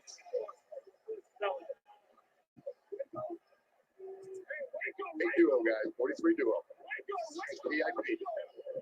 Duo just going to be double inside zone. Everybody coming towards the center. Okay. Jones is the running back. Ball's at the 1.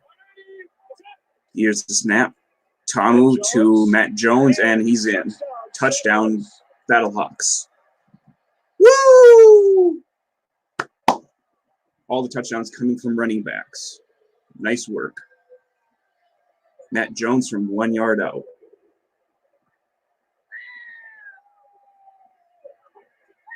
Nice work. Told you.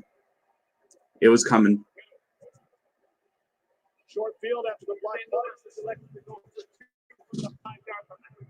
Battlehawks have yet to complete a conversion this season. They'll go for 2 from the 5-yard line. Those are the options in the XFL.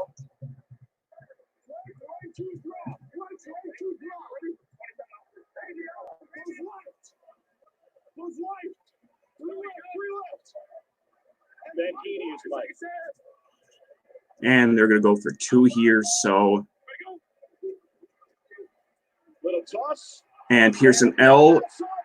And there it is. There's the 2 points. Pearson L to Alonzo Russell. Nice. Good trick play. Battlehawks showing creativity. Wow. Good play call. The play call in the celebration. Obviously, the 2-point conversions weren't working very well coming from Tomu, so we need to figure out something out. So there it goes. It's better than football up front. They've been able to run the football, get in the end zone, and when you haven't converted an extra point all season long, Tom, you dig deep in your playbook, double pass. And when has this play not worked? When has this play, the double pass, receiver coming across, drop it off to the back of the end zone, everyone's running it now, and everyone is completing it? Aldo had to remind Demorne Pearson-El what the play call was. He didn't hear it clearly. He said, no, this is a pass. In the XFL, you can throw it forward twice as long as the first pass is behind the line of scrimmage.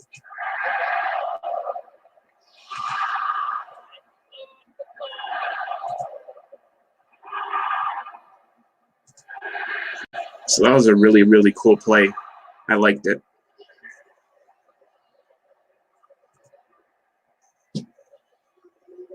Apparently, DeVornay Pearson-El has definitely been a really good versatile player. He's definitely a really good receiver. Made a nice throw, and running back at Texas Tech. Here he is from the here's the kickoff to the Guardians, and it's going to be a pretty decent return about the 33. So they'll have about 62 seconds to work with, being down now 23-3 to St. Louis, with those 8 points coming off a blocked punt by St. Louis. So that was killer. That was a huge killer for them, but a really good play by the Battlehawks, and that's why they're up now pretty big in this game, with the 2 touchdowns coming from Matt Jones and Christian Michael.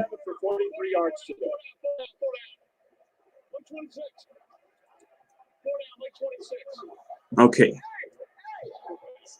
Now it's 1st and 10 at the 33.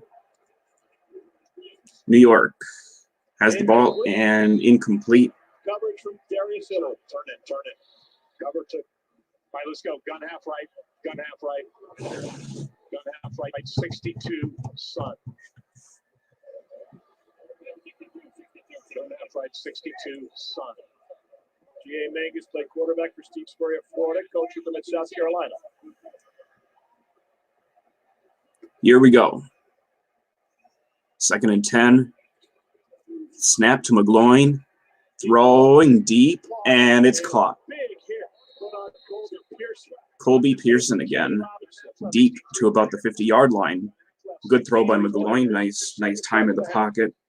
And threw a nice strike down deep to Colby Pearson for a huge first down for the Guardians. And now at the 48-yard line of St. Louis. And here's the snap. McGloin. All the time in the world to throw, and it's complete deep down the middle of the field to 87.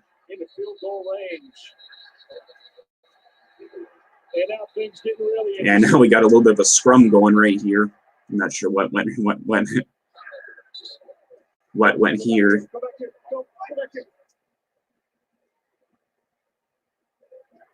And apparently Kenny Robinson fired up. Dexter McCoyle. Will Hill apparently got a little bit dinged up right there. I don't know what happened there on the play. He's coming off the field. Take a look at this one from the replay booth. There was no flag thrown. No flag thrown. I'm wondering what happened here. Oh, I'm sorry. No, get him back in.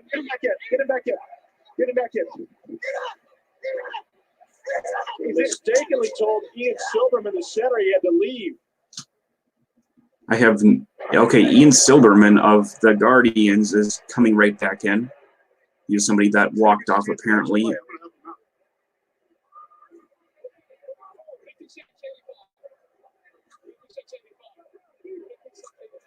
think his helmet came off, had to come off for a play.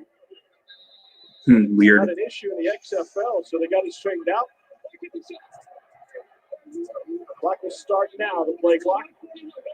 Under 2 minutes, it doesn't start until the play clock is wound down, even with the play finishing inbound. Pressure coming from the edge. Good line. And intercepted. Kenny Robinson.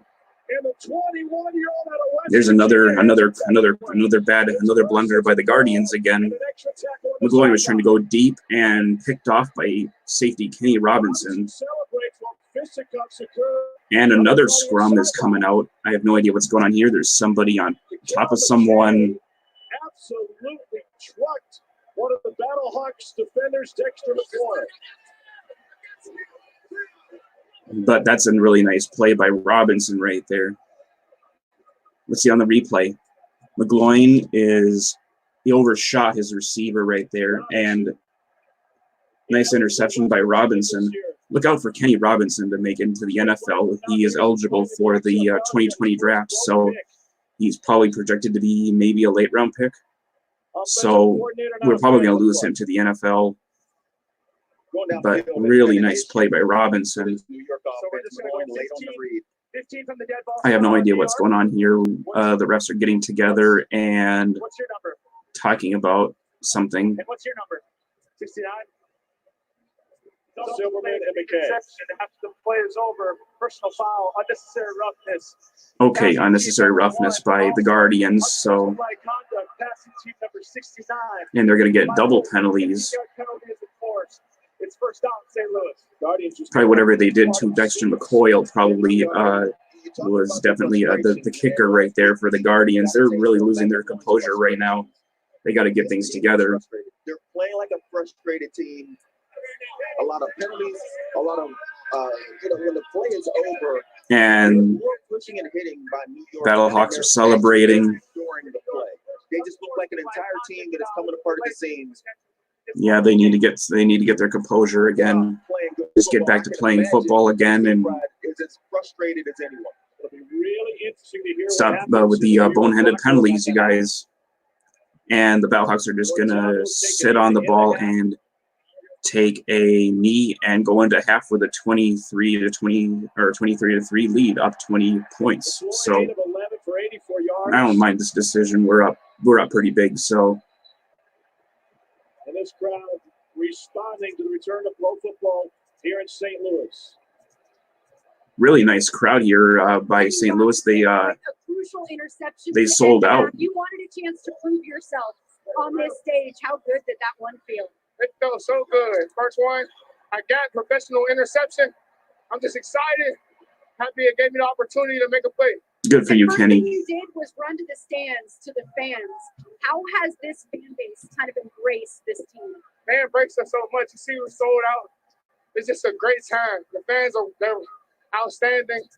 We really appreciate all the support we're getting right now. All right, thank you. Tom. Kenny Robinson, the first ever with college eligibility to enter the XFL. All right, that should do it for the second half. Battlehawks versus the New York Guardians in St. Louis. Interception. A lot to iron out for the Guardians. We'll hear what they have to say. It's the end of the first half here in St. Louis. Good half to start out. It's the XFL on ESPN. Very good half. There was a lot of things. There were definitely trick plays, and we've got a blocked punt, an interception.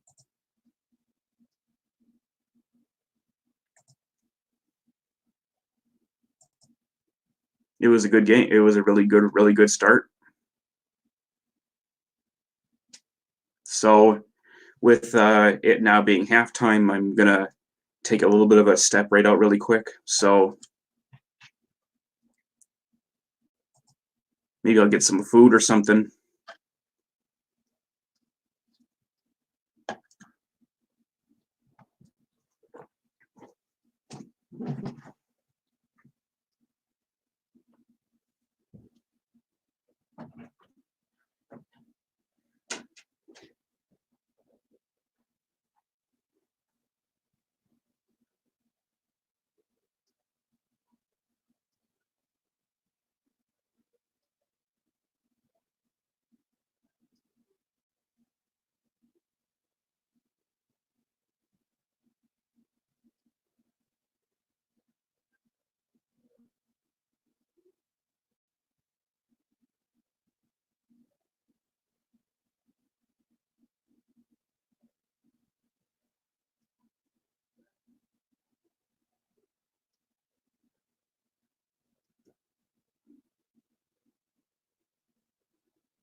XFL, it's St. Louis with pro football back in the Gateway City with a comfortable lead.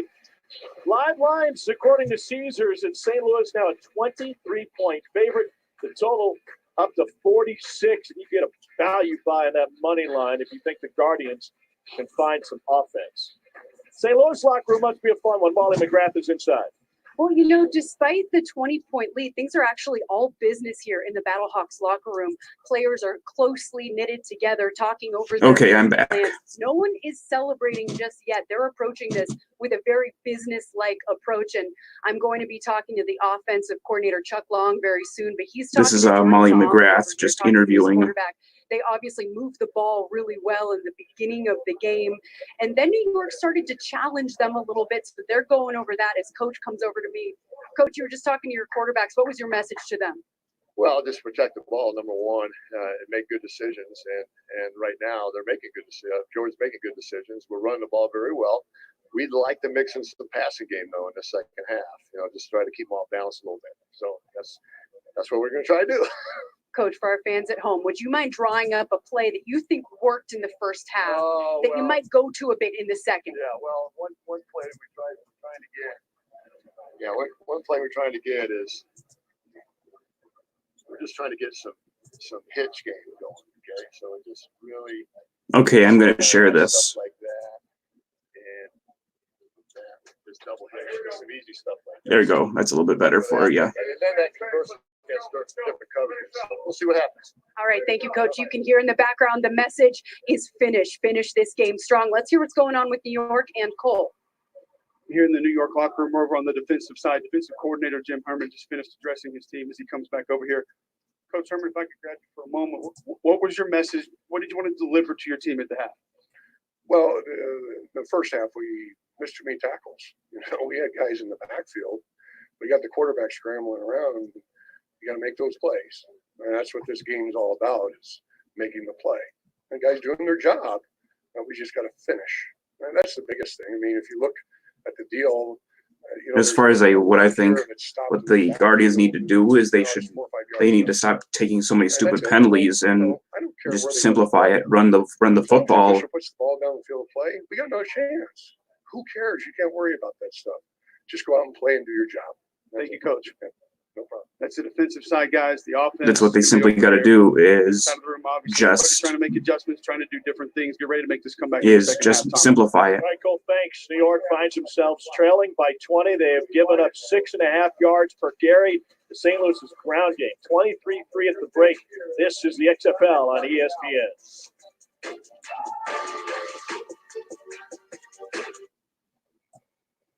Bravo team moving to checkpoint.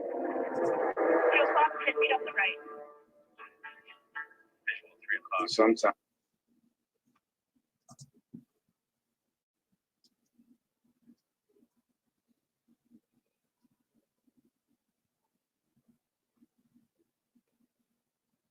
Another thing I would like to point out is that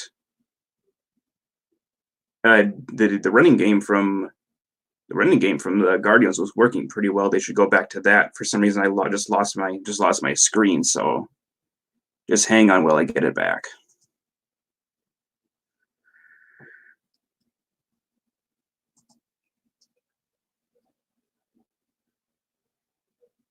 Stupid thing.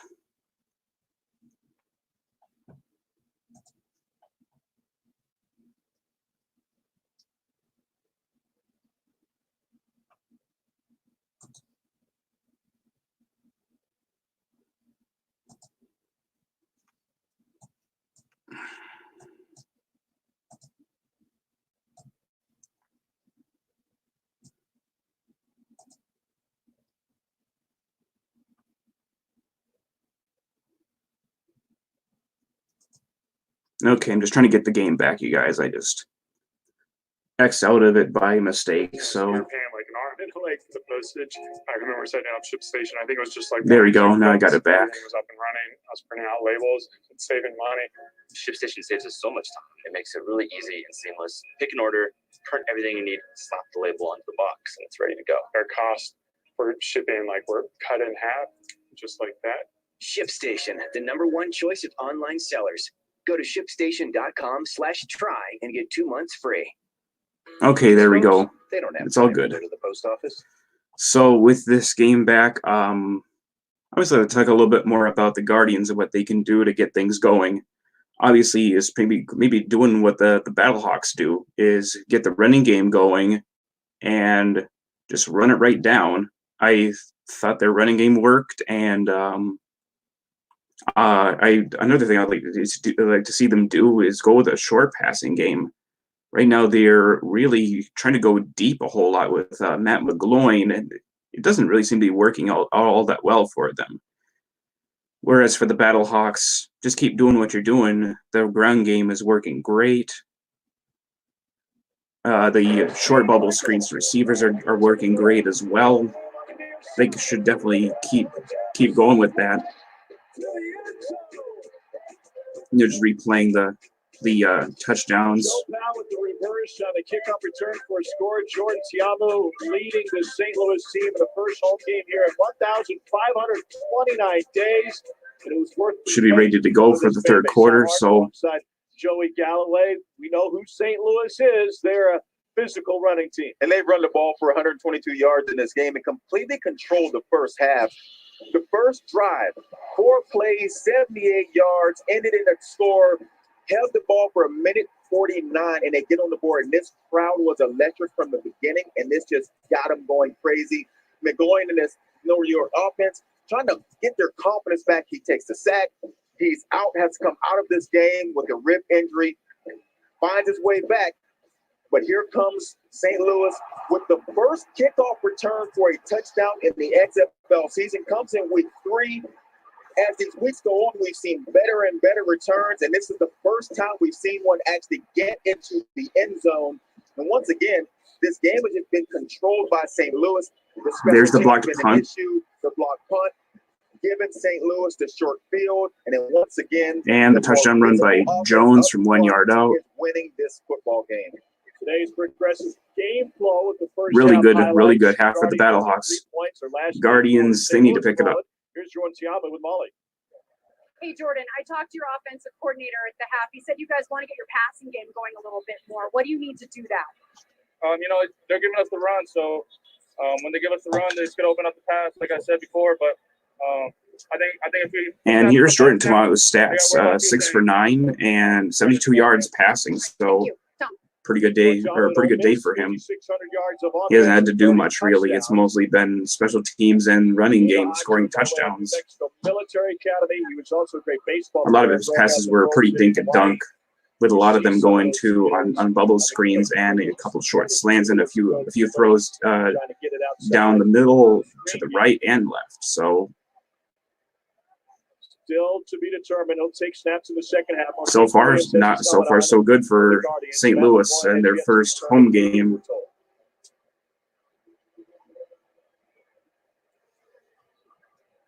Williams just 1 of 2 through the air in limited time, backing up McGloin, who went 8 of 11. And the Guardians should get the ball back to start the second half. The kicker stands back at the 30. The coverage team at the 35, the return team at the 30. The 10 guys lined up north across from each other can't move until the ball is fielded. Here's Justin Stockton with a foot into the end zone. Here's the return, and they're going to get to about the 28. 27.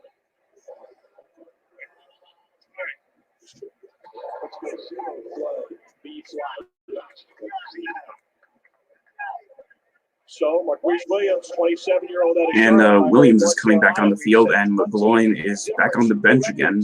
And led the Tar Heels to the ACC championship. Let's see what Marquise Williams can do for New York coming up on this drive to start the third quarter and the second half.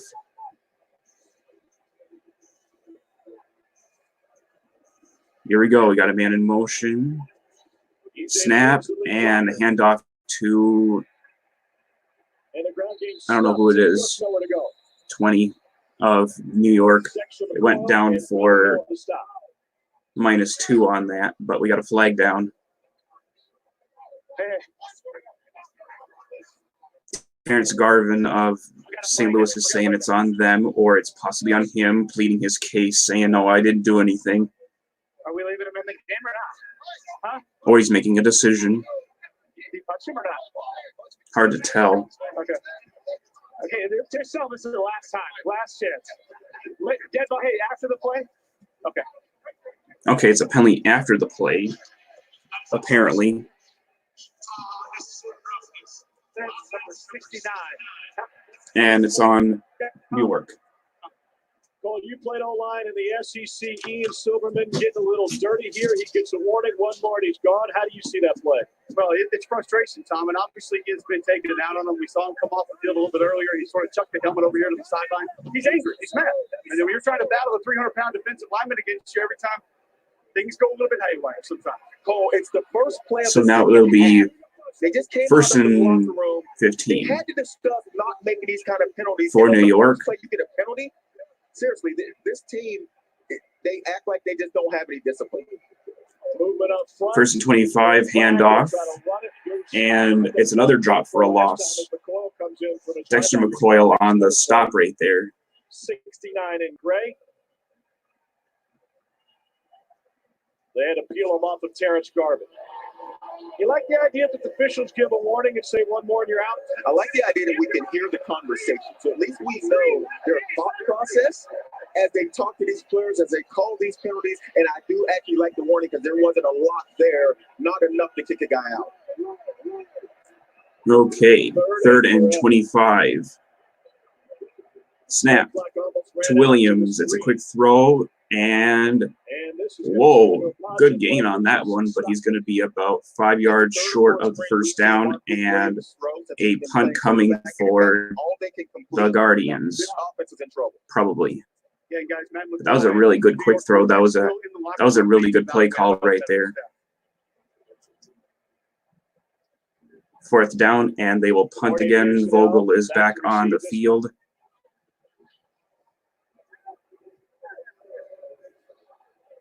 Williams, 2 completions for 25 yards.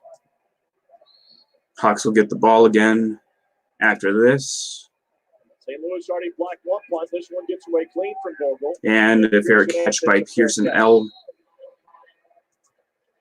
So that will how things be for the Guardians starting first drive, which was a penalty and then a couple of runs for negative yards, and that's how it went down.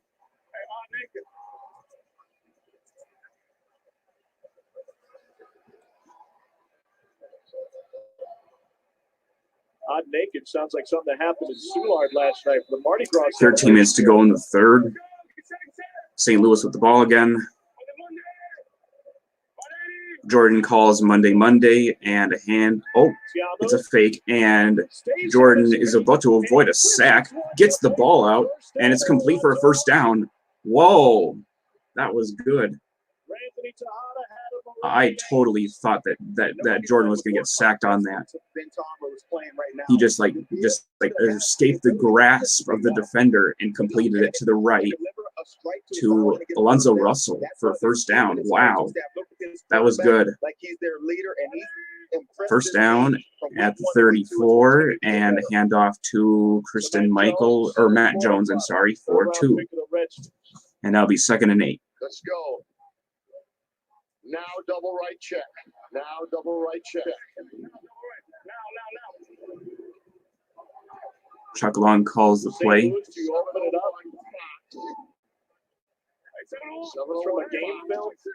And no, not if you can run. Tamu is in the shotgun. Here's the snap. And he's going to go to the left, and it's complete to Brandon Riley again. Nice. Battlehawks are certainly having their way with the Guardians on defense, that's for sure. Getting some nice completions down the field and getting some runs, breaking through their defensive line. But they're definitely killing them on bubble screens, that's for sure. And here's a snap to Jordan again, and he's a handoff to Matt Jones, and Jones will get about 6. Matt Jones is a really tough runner. He can really grind out some tough yardage. He doesn't look big, but he's got a little bit of power to him. He's not Christian Michael, but he's got some power. And Michael is in for Jones. Tom in a shotgun, quick screen again to Marcus Lucas, the tight end, for about 4, and it'll be 3rd and 1 for St. Louis. And we got a flag down again. Wonder why. Okay, I have to apologize for the lighting in here. I'm going to try to close the curtain here. We're going to pick it up. Hopefully it's a little bit better. Result of the play is 3rd down. There is no foul on the play for an illegal block below the waist. And the play is 3rd down. There is no flag. Washington talked to us after practice yesterday about the wide receivers being better blockers on the perimeter, try to open up some of those screens. Yeah, and this is obviously two-play territory. I would be surprised to see them take a shot if it's there, and if not, just run the football. Say no. If they don't get a first down here, okay, 3rd and 2. Ball is at the 33. Toss to Michael. Toss to Christian Michael, and he's going to get buried. 27-year-old out of the University of I don't think that's the best idea, is to really give a toss to Christian Michael. He's more of a slower back. I don't get that call. And Jonathan Hayes is saying field goal for the Hawks. This is going to be a very long one. Wow. I don't know about this one, but I like the bold decision here. It's 4th and 6, so going for it doesn't make a whole lot of sense right now. I do like this decision to take the field goal here. And it's good. Wow, I thought he was short there for a second. Nice. Great kick. That's 58. Some guys in the pros can't make that. Wow. And they are dominating this afternoon. This is good. In fast food, there's nice kick by Rossellini. Wow.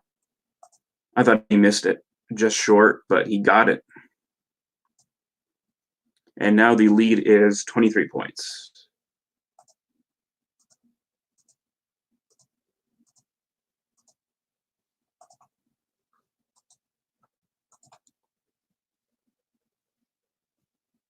Hang on a sec. I'm going to fix this thing and get rid of that.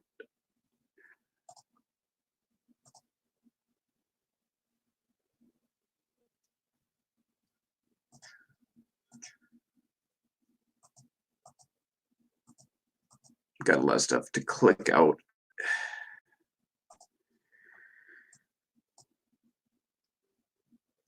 So now it's 26-3 with the Battlehawks pretty much dominating this game on all facets, offense, defense, special teams. This is a blowout, you guys. We got a blowout.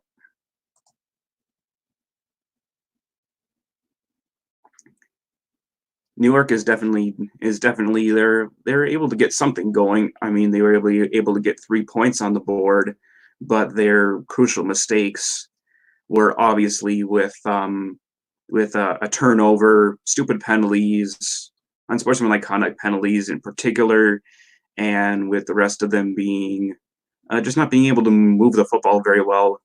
They were running the football decently in the first half, but now they're getting their ground game shut down right now. And McGloin has not played very well, and neither has Marquise Williams. They haven't been able to do much in terms of getting a decent drive going together to start the second half. Maybe they'll get something going in order to get back into this game. Okay. I think we can beat DC. I mean, I think they're pretty good. They have Cardale Jones at quarterback, but I think if this team can have as much success with running the football like they have with obviously with the power game with Chris and Michael, Matt Jones, force turnovers, yeah, the Battlehawks can beat anybody. I thought they could have had a chance to beat Houston and make a comeback, but they were stuffing their ground game, unfortunately, and that's why they lost. And then turnovers also were the deciding factor in that game, with Jordan throwing 2 interceptions. Okay, and the Guards will get the ball back. Here's a return, and it's going to be for about, wow, good return, right up to about the 38. 35, sorry. Good return by the Guardians right there to get something going. Maybe they can put some points on the board with this drive. I don't know. Third quarter and about 10 minutes to go. Confidence that the Guardians could get the offense going. At this point, they just need to score some points to get back into it, and they'll definitely take a really good. They'll have to take a really good drive here to get back into it.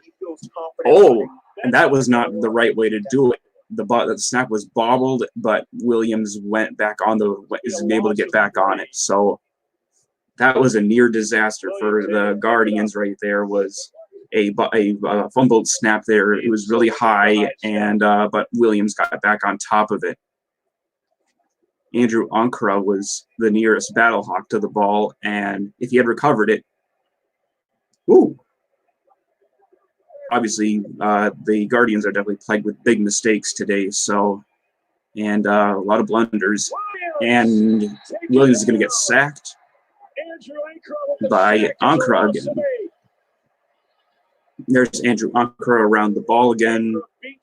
Good work. They move Anchor all around in this offense. And now it's going to be third and very long here for New York. They're going to have to do better with protecting and just get the ball out as quick as you possibly can on a 3rd and 21 here coming up. I'm not sure how New York will ever move the football. It sets up a 3rd and 21. I'm sorry about the light flashing in here, you guys. The sun is kind of really blaring into my room right now. Oh, nice rush by the guys, and a quick screen to a running back, and he's going to be 3 yards short of the first. So a gain of 18, and it's 4th down. I would like to think that they would go for it here. So yeah, I really think this is 4 down territory for New York. You got to be able to score on this drive to get back into it, man. Okay.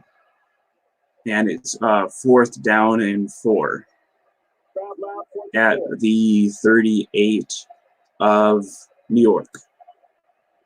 I'm sorry, 41 of New York. Snap to Williams, scrambling around, dancing, has it, throws it, 1st down, complete. And it's Teo Redding, our old friend. No, I don't live in Green Bay, but I do live in Wisconsin. So I wish I lived in Green Bay, though. Green Bay is a pretty cool city. I've been there several times, and it's great. Williams in the shotgun hands it off to Victor, and he's going to get 8. It's about time they put Darius Victor back in there. He's been easy. I thought he's done pretty well for the Guardians. I don't get why they had number 20 in there. He was number 20 of the Guardians. He wasn't good at all. I wonder who is 20. I'll have to get a roster out. So, and here's another throw by Williams, and it's complete for a 1st down to the 21-yard line of St. Louis. Now they're moving the ball. They're getting their composure back, and they're moving the ball.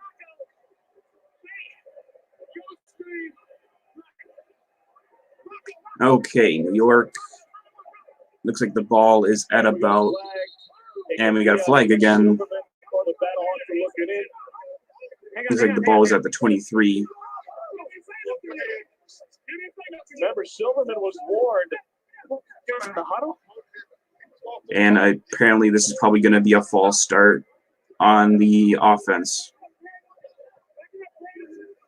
Don't know for sure, probably. A pre-snap penalty usually means false start or offside. It's gonna be first and 25 because we already had ready for play. What about the guy? Most likely we're looking at a false start on Ian Silverman of the Guardians. Unnecessary Oh. Offense number 69, 15 yards penalty. Hmm. Ball was put in play, therefore after enforcement, it's first and 25. Ian certainly lost his composure today. Shoes, you can understand why He's been has been a little bit of quite a bit of action. Like they're right next to the football. Now they're moved back a couple yards, but before they're right at the ball. Ninth penalty against the Guardians. Are you talking about the cities, Adam, or are you talking about the teams? If I had to say that I like the Green Bay Packers better than the Milwaukee Brewers, obviously football, and a screen to Duke by Williams. 1 yard from the ball. I mean, Good play. If I'm a defender, I'm going to pay attention. I'm going to listen in. But Will Clark was over the line of scrimmage. I do like my Brewers though, Getting back across the line of scrimmage. but I absolutely love my Packers. So that's how to answer the question.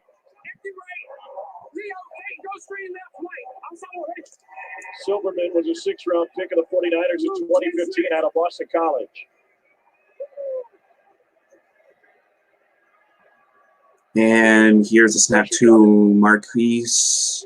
He's got some pressure in his face, and he just does a little flip toss to a running back, and it's incomplete. He dropped it.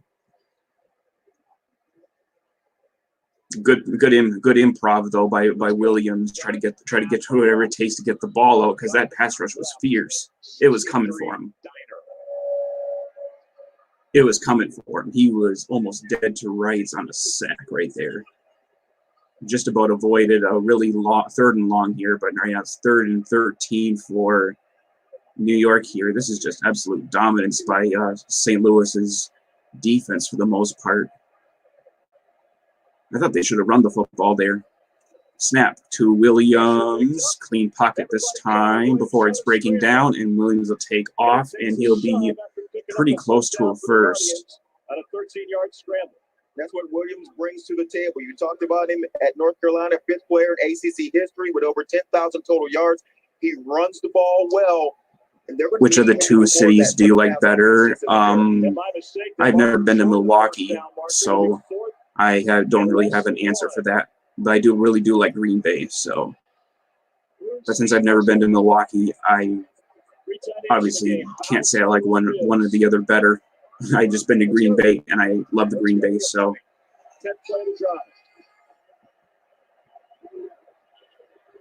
Okay, 4th and 1 coming up for Guardians. Handoff to Victor, and he's stuffed. And St. Louis turns them over on downs. Devontae Lambert, Terrence Garvin. Wow, good play by the Hawks right there. Penetration was good. Just got stuffed. Really, really good play right there. Really good play by the defense. Big play. And Kenny Robinson was in there was in there getting involved in there. This is painful. Okay, I'm just gonna mute the commercials. So really, really good, really good run stuffing job by the defensive line right there. You got everybody in there. You got Will Hill in there involved. You got Robinson.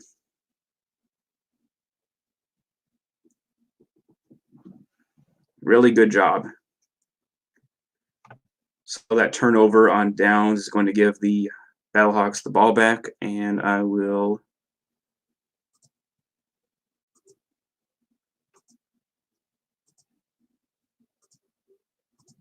get the graphic up.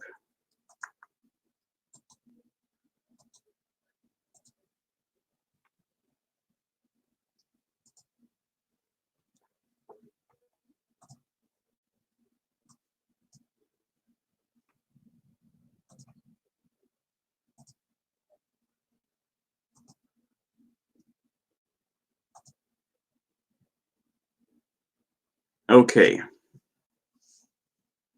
Now 26-3 with the ball going back to St. Louis, and it's about 3 minutes left in the third quarter. So obviously time is the enemy, and I think it should be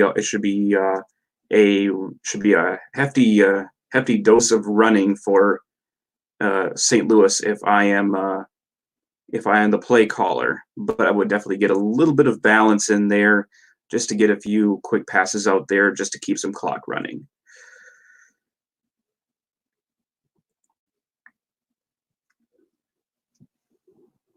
So I would like to thank those who stuck around for this live stream.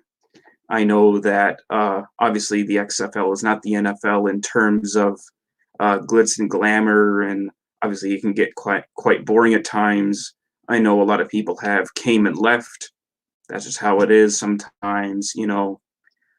Obviously it might have something to do with me.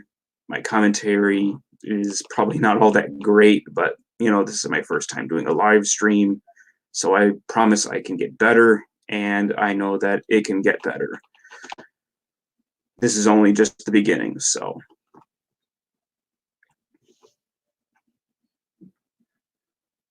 But yeah, thanks for sticking around for this live stream. This has been a really good game. The Hawks are honestly dominating the Guardians, so if you're a Guardians fan, it's probably not quite as great to watch, but this is a pretty good game of XFL. And here's a run out to Chris Michael. He'll get 2. I'm sorry, 4. You've got experience playing that position. Can you put yourself in Silverman's shoes? Absolutely. You get frustrated, you get angry, you get mad, and it just continues to. You got guys on your sideline coming to talk to you. The biggest issue Ian Silverman has not had a very good game. His play is beginning to affect his level of communication on the field. You called it out on the previous drive, Tom. Doesn't look happy. Should have easily stood over there into that A gap and helped pick it up. Okay, and the snap to Tamu, and it's going to be a run again. Michael will only get 1 on that, so it's 3rd and probably about 6 or something. Very chippy. You're frustrating their offensive line. What are you doing to challenge them up front? I'm just playing the way that I've always don't play. Hard-nosed football. And this interview here is with defensive end Will Clark. And if you remember that Will Clark was a Cincinnati Bengal, he was drafted them a few years ago and was really primarily a backup for them and is now with the Battlehawks in the XFL. Quick slant, and it's incomplete. Good pass breakup right there by the Guardians corner. And now it's 4th down and about 5.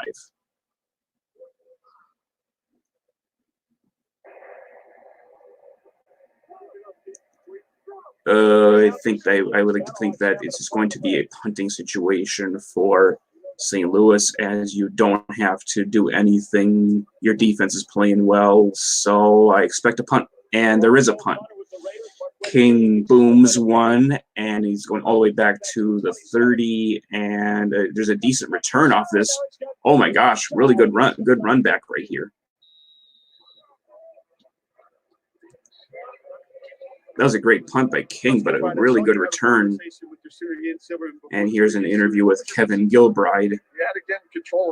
And it will be 1st down for the Guardians.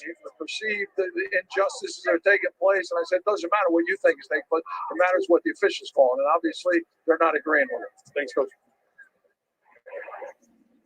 1 week it was a quarterback. This week it's the center. And I think what we're seeing is some of the numbers that these guys come to these games with, whether it's defensive lineman, offensive lineman, you have a guy that is imploding with penalties. You don't have the numbers on your sideline to get another center out there, so you have to stick with the guy that you came with. Well, just like McLaurin was benched last week, now Silverman is benched. Damian Mama takes over, and he clears a hole. Oh, here's a big run for the Guardians, and it'll be first down, and he'll get to about the 13-yard line. That was probably the best run by the Guardians all day. Number 20 is Tim Cook. So that's who it is. New York hasn't been there. They're still playing 2 deep safeties. Cook is a pretty big back. Reel off these kind of runs. Now, it might not Looks a be little enough to slow get back though. in this particular game unless they start putting points on the board. Maybe that's kind of why he was getting stuffed, because slower backs. Just to get the team and their confidence moving in the right direction. Okay, here's the snap, and Williams is going to throw it, and it's over his head, incomplete. Going to the end zone, and no dice. 2nd and 10.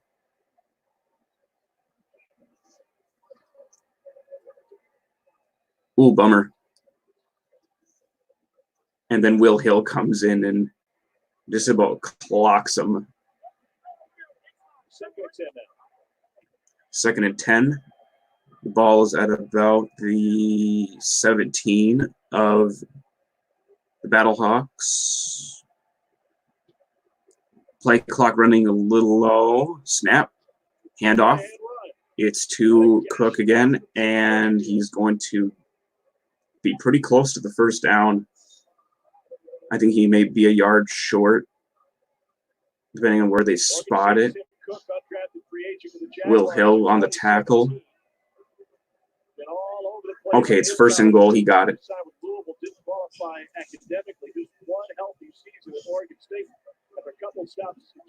Now Cook is starting to get some things cooking in the running game. They're actually finding some running room up front. Okay, 26-3. Ball is at about 11. Marquise Williams to throw. Pass rush is coming, and it's going to be incomplete. He's going to throw this out of bounds because of the pressure. Good rush by the Hawks front again. They are really, really getting to the quarterback. And even the mobile Marquise Williams can't get out of it sometimes or just avoid the rush. And we're going to get a TV timeout here, so I'm just going to pause here to get a quick snack.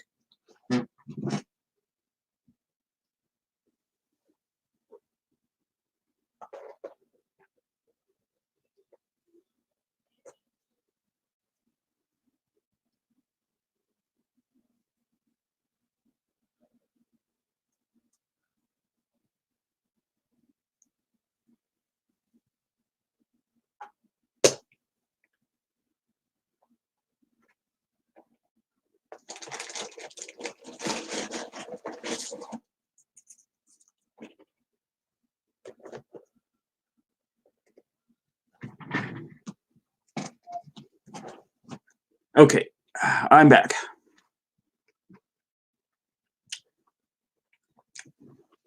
Okay, with about 4 of us in here, again, anybody can leave a comment, talk about football, talk about hockey, talk about baseball, because that's what the sports that I cover on my channel, you know.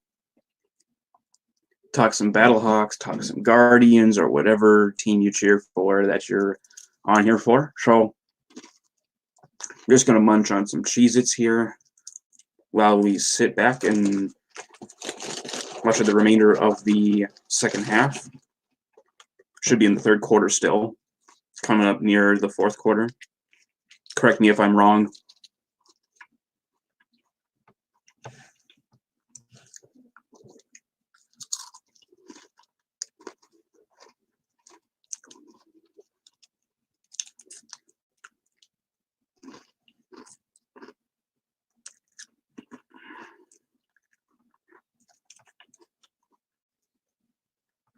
Mm-hmm.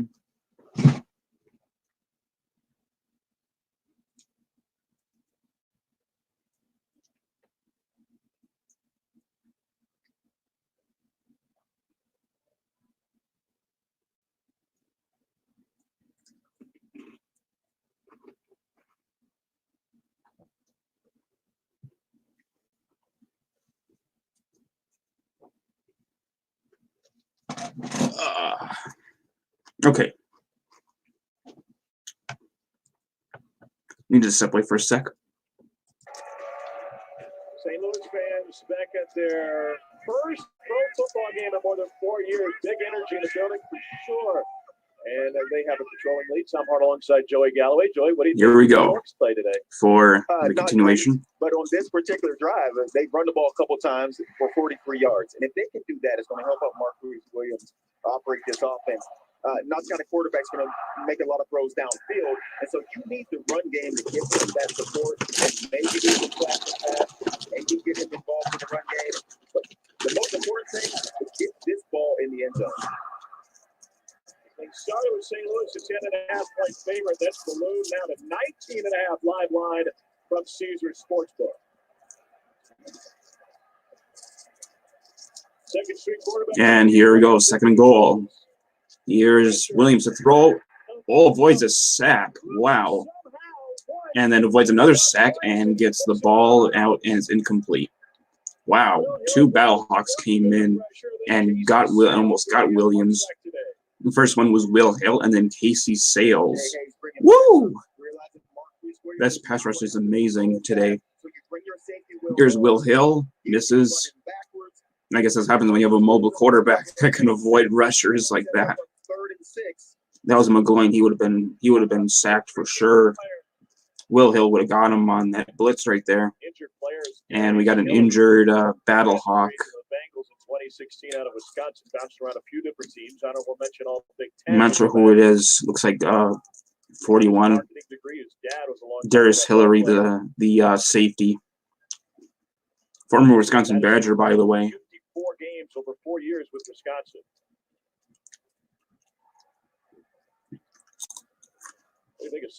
So now it'll be third and goal for the Guardians. They absolutely must score here in order to have a shot to get back into it. And it's the fourth quarter, so I forgot to change the graphic. I'll get it.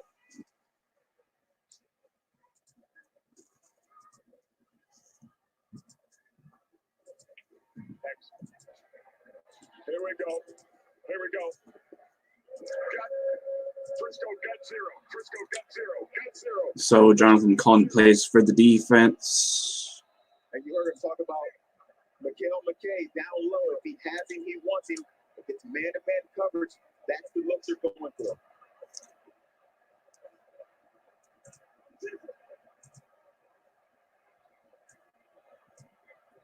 So, and Williams is in the shotgun, and third and goal. Here's the throw, and incomplete. Flags down.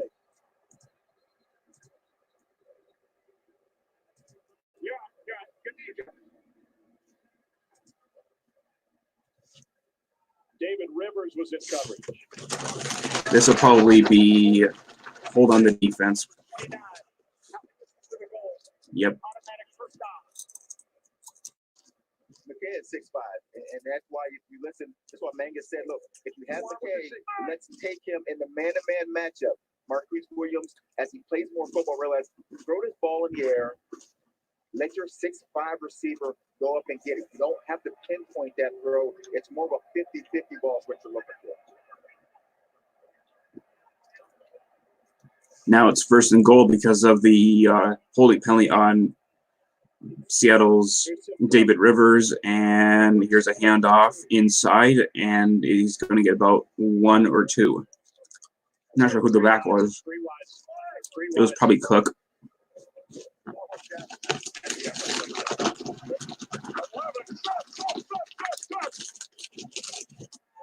You want to be hushed.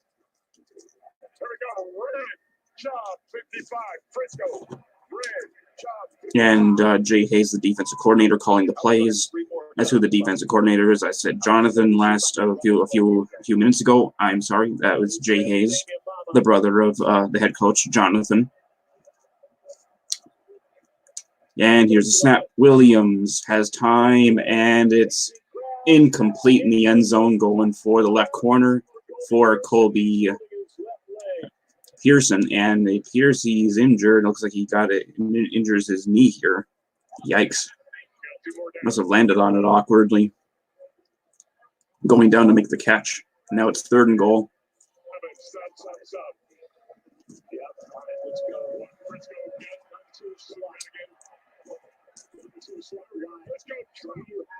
Got Jay Hayes and Mangus calling plays for their respective teams. Here's a big crucial 3rd down with 13:03 to play in the 4th. Here is, Williams avoids a sack and incomplete. In the back of the end zone, going for a receiver.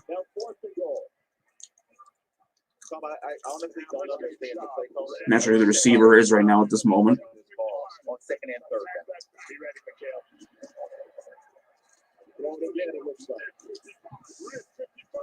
1 or 2 on 4th down today.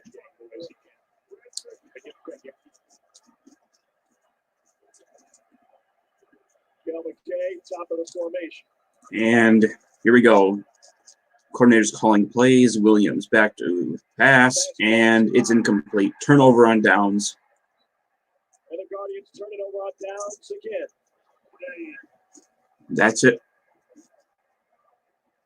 St. Louis will get the ball back, probably at their own 3, approximately. Football for the first time in 1,529 days. Now the Get going. obviously the focus of the Battlehawks should be to just run some clock out.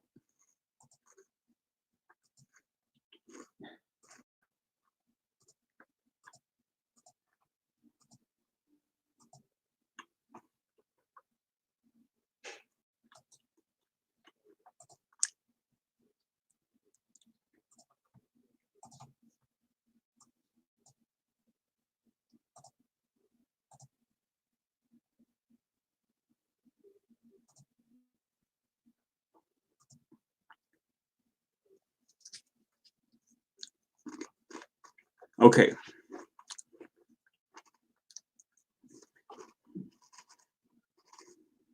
So I'm going to answer Adam's question. Which team do you have more of a grudge against, the Bears or the Vikings?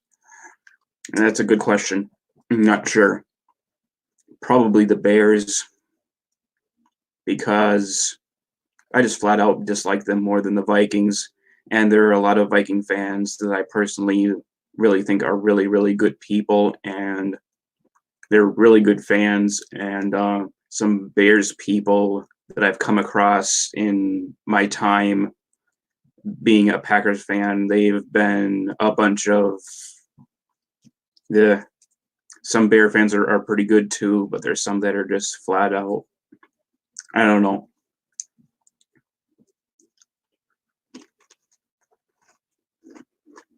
In some sort of ways, I feel bad for the Vikings because they have never won anything, and I feel bad for their fans that had to cheer for the team that has never won a championship. The Bears, obviously, the last time they won a championship, I wasn't even alive, so they got some bragging rights. So I guess I kind of feel a little bit more for the Vikings because of their fans, not so much the team. Their failures in the playoffs have been kind of funny at times, not gonna lie. Gary Anderson missing the field goal in the 98 NFC Championship game will always be a rib tickler. And I don't know, Blair Walsh missing a chip shot field goal, but in the freezing cold, not easy, but if I was a Viking fan, I would certainly feel really salty about it. So in some sort of ways, it's funny, and at the same time, it's not so much. Back to the game.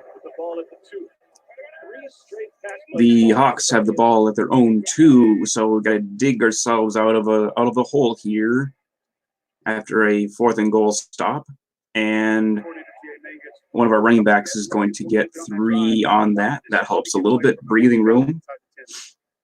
And we got a little bit of an interview with Mangus, their Guardians offensive coordinator. 2nd and 7. Ball should be at the 5. And we got somebody going for about 1 yard, probably Jones. Yes, it's Jones. And then they're slanting a lot early. We ran the ball on first down. They slanted a lot. We're not handling the slants. We got to do a better job. With 11:40 to go, 3rd and 6. Joey, what do you think of the answer? I think that he can talk to his quarterback throughout the entire play. So while his quarterback is checking to the pass play, he can turn the volume up a little bit for you guys. It's a little quiet. I'm kind of talking over it too. 36 for St. Louis. Here's a snap. Tamu in the end zone, scrambling around. He's going to run, and he's going to get the first down. Good job. Nice scramble by Jordan, and he got the first. That's a big first down right there. Keeps the clock going. He didn't go out of bounds, so very good awareness by Jordan on that one, staying in bounds while scrambling and running for that first. They don't want to talk to their quarterback too much, but now you have a backup quarterback at Mark. 10:40 to go. That is clearly struggling to throw the football. He's 6 of 14. Tamu in the shotgun with 2 backs with him. Hands it off. This is Christian Michael. He's not going to get anything but a flag down. That's just not good enough for this football team right now. It appears it'll probably be holding on the offense. To the goal. It's first down.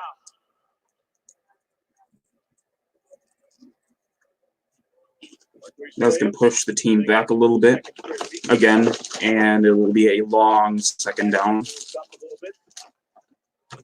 I'm sorry, 1st down, so it'll be 1st and 20. 10:25 to go. Run some clock out.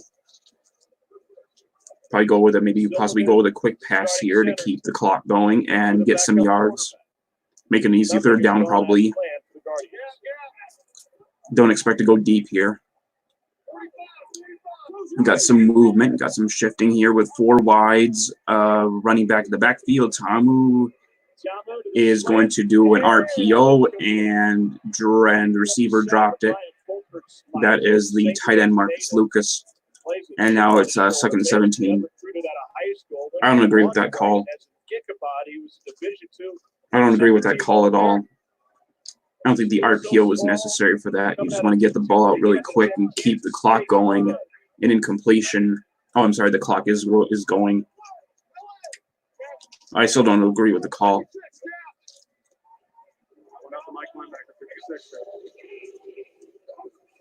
And the handoff is to Christian Michael, and he's only going to get maybe 1.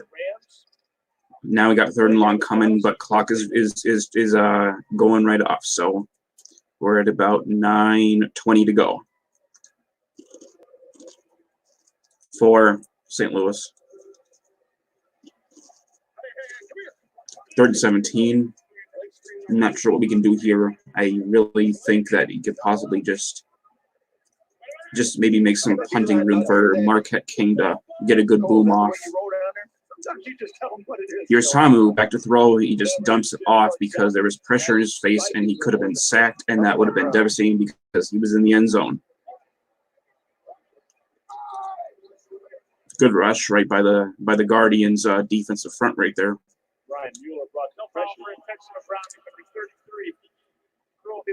Intentional grounding. Huh. I don't think there was intentional grounding. There was a receiver close by. Case Keenum and the Rams knocked off Jameis Winston in the And King will be back to punt in his own end zone. Running clock, so this is helpful. And there's the punt by King. And it's a good punt. He's back to get it. New York is going to get a good return right here. Nice return. Guardians, a good field position, a 23-yard return. And that's going to give the ball back to New York. So on one side and good feelings for the Battlehawks on the other side. here's another chance for New York to get back into it.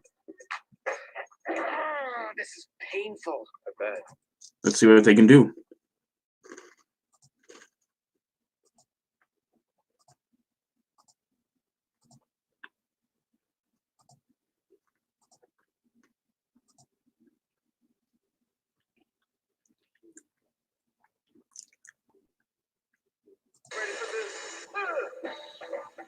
Could have been worse. Same time tomorrow.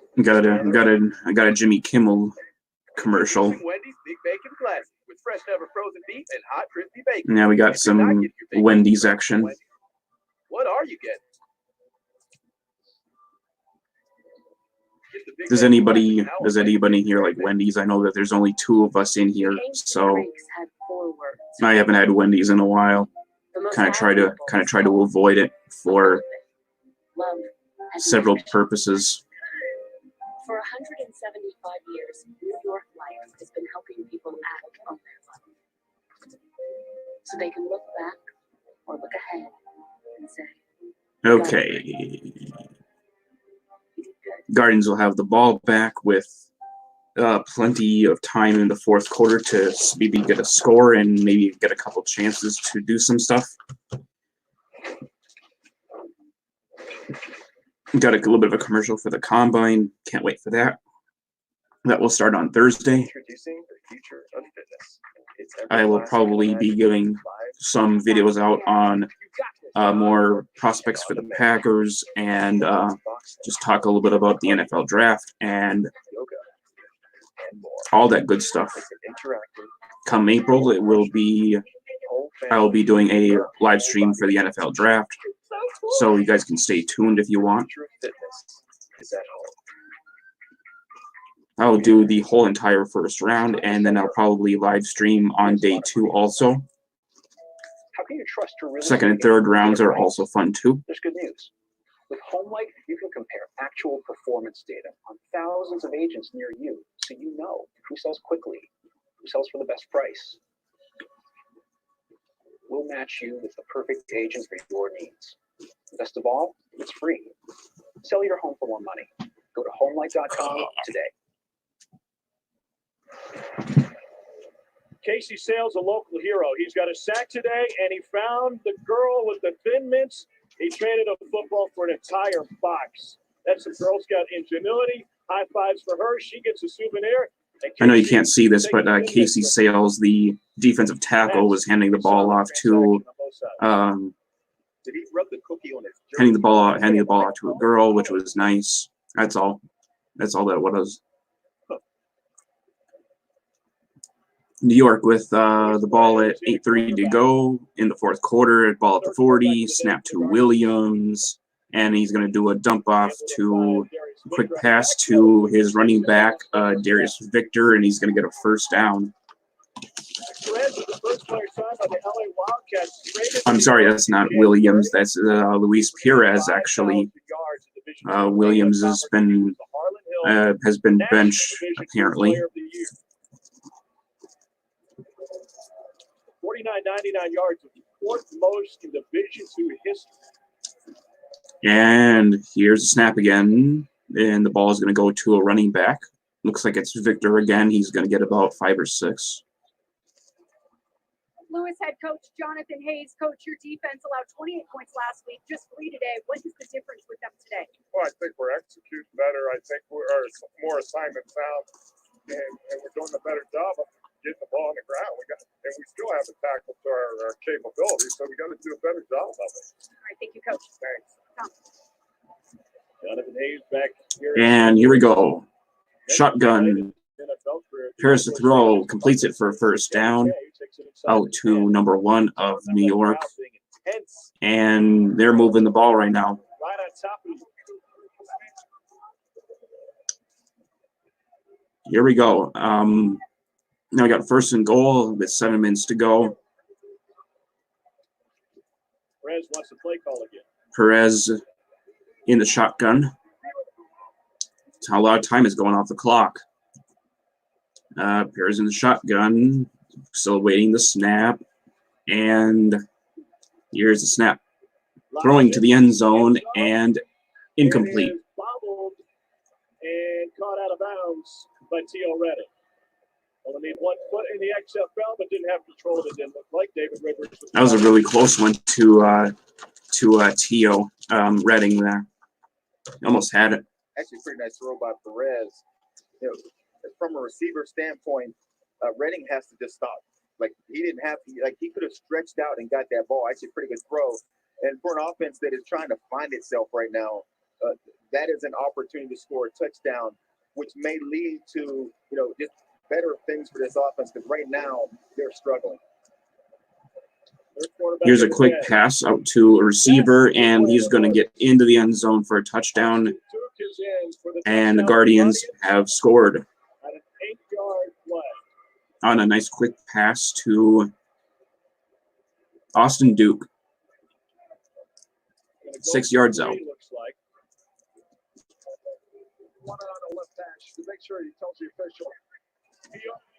This will be under review, of course. I think it's possible he could have been short, but I think the call will likely stand for New York.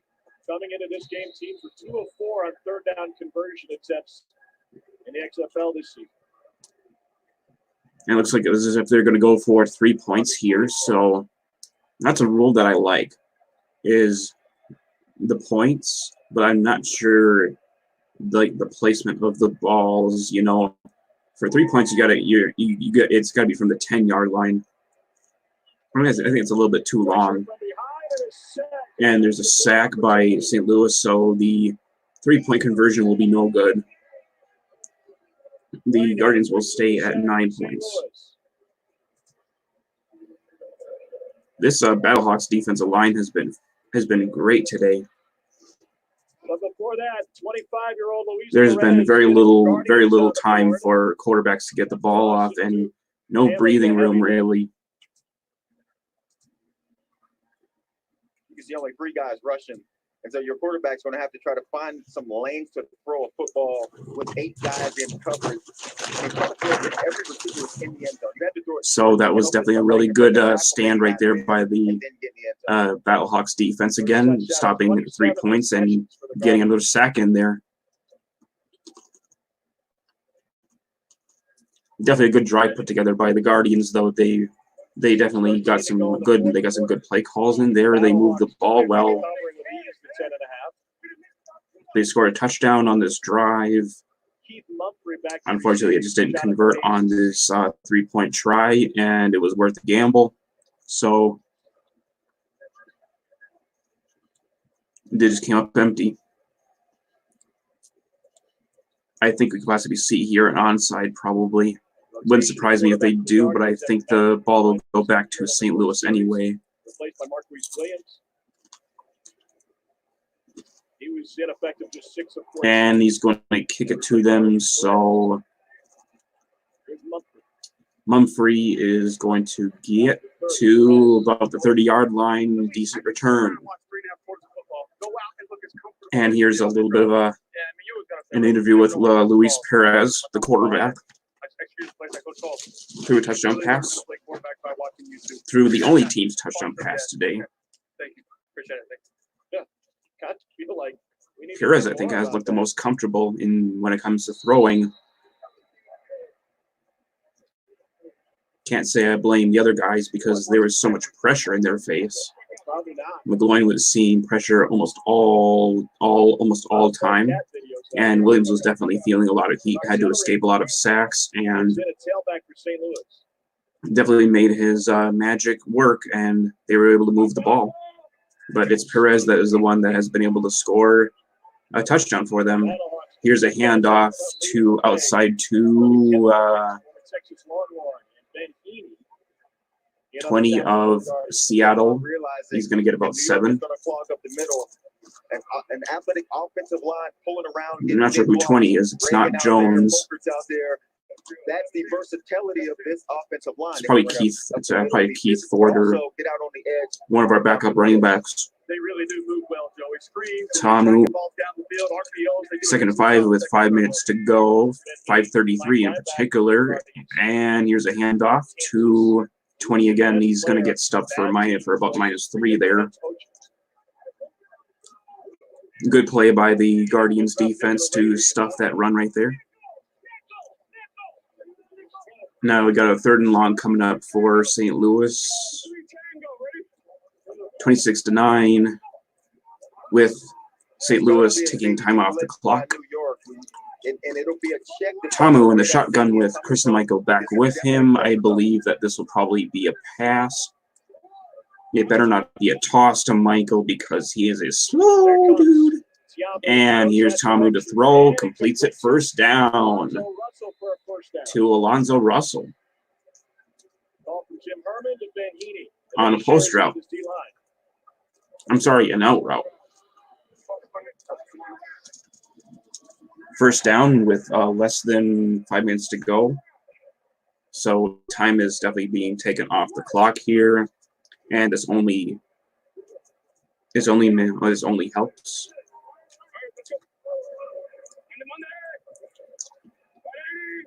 Tamu calls Monday and hands it off to, I believe it's Jones.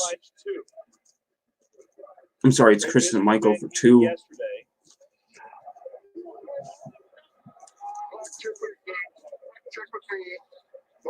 Time is going, so that's a good thing. Whether the ball goes for 2 yards or if it goes for 20 yards, time is ticking.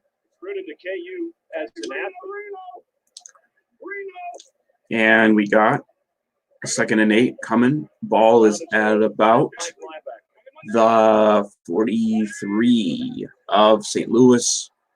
Toss to Chris and Michael, and he's going to get pretty close to the first down. He'll be a few yards short, so it'll be 3rd and 2 coming up for St. Louis to put this game on ice and end it. Time is ticking, and we're about 3 minutes and 32 seconds left. I think the Guardians just took a timeout here to stop the clock. And he says it's still his strength today. They have 2, and St. Louis also has 2.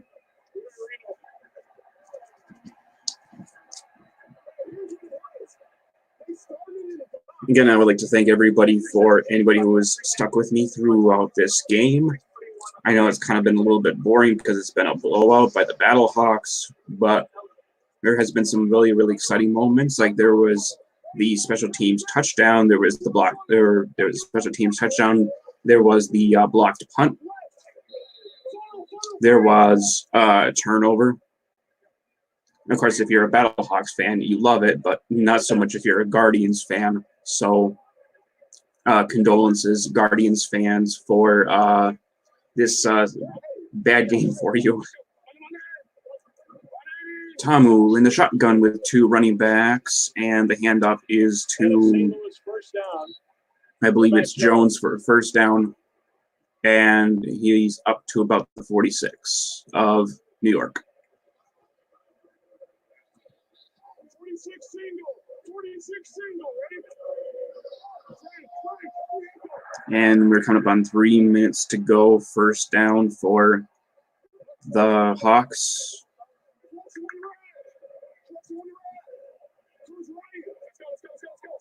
Tamu calling a play. And you got Ben Heaney also commanding his defense. Here is a handoff outside to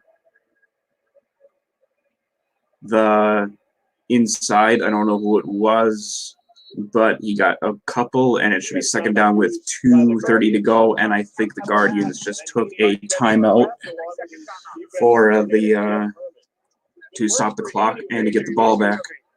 CJ, I'm going to go to base here. I'm going to call 46 single. AJ, we're going to be a base. If they stay at 11, you have the wide receiver, bud. You got me? All right, I'm going to go base, Ben. I'm going to call 46 single. All right. AJ will be the guy taking the wide receiver. 46 single. Tonight, 11 Eastern on ESPN. Stay tuned for Sports Center with John Anderson. Oh, is the audio too loud? Certified Hustler? Or am I just being too loud about it? I can just turn down the volume whenever necessary. And you're a St. Louis native, so that's really cool. It's got to be nice to be able to have football back in St. Louis. I mean, it must have sucked when the Rams left, and that sucks. But at least you'll get to watch the Battlehawks play and hopefully have some fun with it. Here's an outside handoff to backup running back. He's gonna get stuffed for maybe like a -3 gain.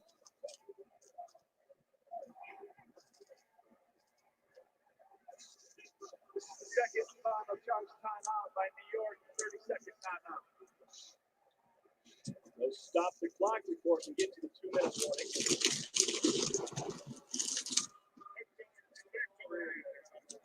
Remember, it's a 2-score game in the XFL with 9 points available for touchdown. Okay, with about 4 of us in here, obviously not going to be too much going on here. It's only just going to be a case of the Hawks just running some clock out with less than 3 minutes to go. I have to believe that the Guardians are going to get the ball back and they're going to be able to do something. It is 3rd and 11. If they can get anything offensive. Yeah, if they can get Perez and their offense a chance to get the ball back, they've had a chance to get in the red zone. They got to put the end zone. They got one. They got to get more. 10 personnel, be alert to the slot. 10 personnel. Be alert to it. We'll send it to the back. Give it 3 left. Hey, 10 personnel. 10 personnel. Send it to the back. Close right. Close right.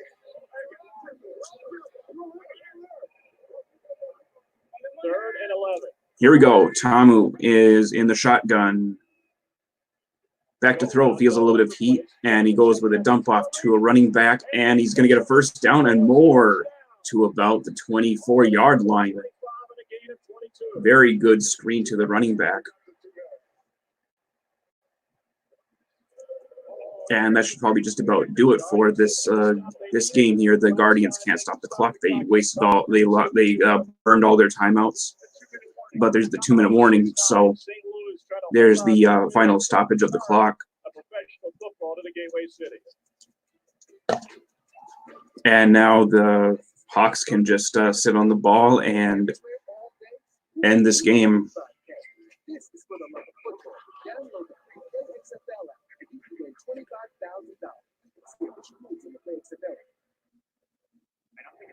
Hey, you guys look like booty. Okay. I will just mute the audio for now, obviously because they're on commercials. So again, I would like to thank everybody that stuck with me throughout this whole entire of the game. I'm pretty sure a whole lot of people came and went. Not a surprise. It is what it is.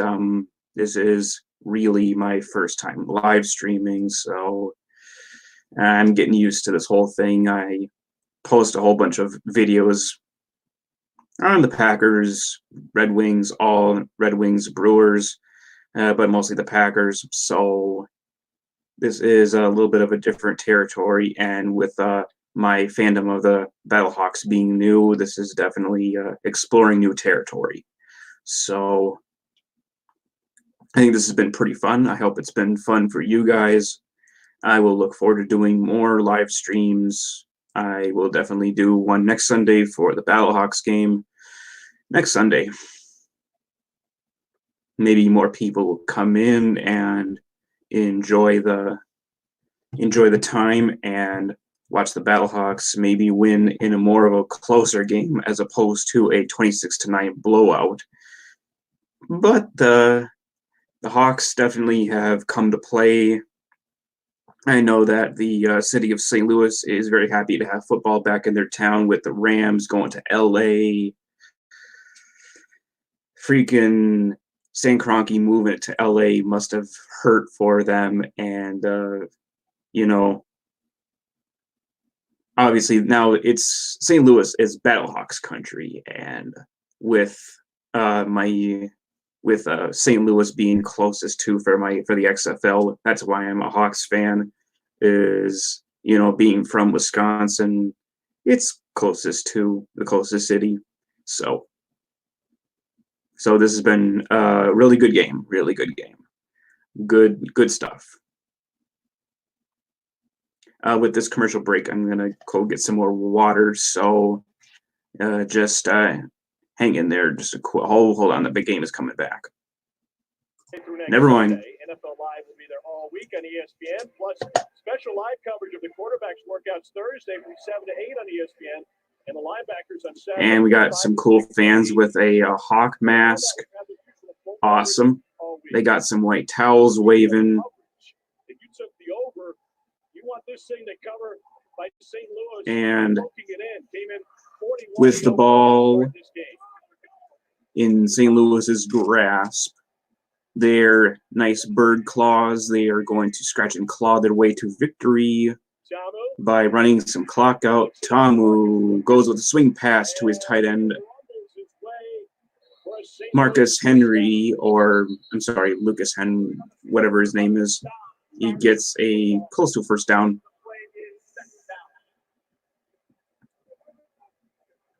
See exactly where the mark is. Looks like it's going to be just short. I think he is short too. Jonathan Hayes getting his team together on the sideline. Ben Heaney trying to get his defense in command, calling his plays. 2nd and 1. Tamu, handoff, and he's going to get stuffed for about 3 to 4 yards going to the right. Good penetration right there. The edge was set, and he was stuffed for a big loss. Coming up on the 3-hour mark. This has been an absolute blast to stream this game live for you guys, even though it's been a very one-sided contest with the Battlehawks utterly dominating this game. But this game is almost over. We got almost under a minute to go for this game. 3rd and 3. The Hawks are going to run and only get about 1 on that. So it'll be 4th down coming up for the Hawks. And we got a stoppage of clock for some reason. And the punt team will be on there, so Marquette King is going to punt. For some reason, I thought they were deep. I thought they were pretty close in field goal range to be able to ice this game. But they are not. They are. Yeah, they're in field goal range. They're going to be able to get. They should be able to get this. This is a chip shot field goal here, so it'll be a 36-yarder for Russolini here and Jonathan Hayes calls timeout for some reason. And that stops the clock at 51 seconds. 4th down. Looking for some leadership wherever they can find it. Played your ass. When we gave you the ball, you made some plays. Kevin Gilbride having a talk with one of his players. Guys that I thought were going to be better than we are at doing that. Does Kevin realize that the lone mustache just does not look cool anymore? What is this, the 1980s?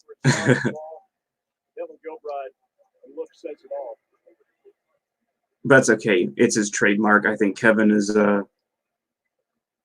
definitely a really good offensive mind in terms of an old school like run and shoot offense. Here's the kick by, and it's good. So now the score is 29-9 with St. Louis now up by 20 points again. All right, here we go. All right. And now the Battlehawks will go back on defense again with the Guardians giving it one more last hurrah before tasting the nasty foul taste of defeat. And here's an interview with Tamu. Being a dome, home crowd, the fans showed up, and it showed. And if they show up, we're gonna show up for them. And did a good job running the ball. Coach calling the plays, the O-line, defense, everybody stood up, even special teams. So happy for the win. You told me you wanted to exploit some of their weaknesses on the edge in the run game. How did that lead to your success today? Yeah, And that should probably really should wrap it about up. It's 47 seconds where I'm watching. You guys are probably ahead, so the game has probably been won. So just hang with me until it's all over. I know that I'm behind, especially my stream is behind because that's just how things go. Here's the kickoff to New York. And not much, we got a little bit of a return here. Solid return by Justin Stockton. St. Louis is going to cover this thing easily to 10.5, but the under will be in play as the Battlehawks will stop short on their last possession.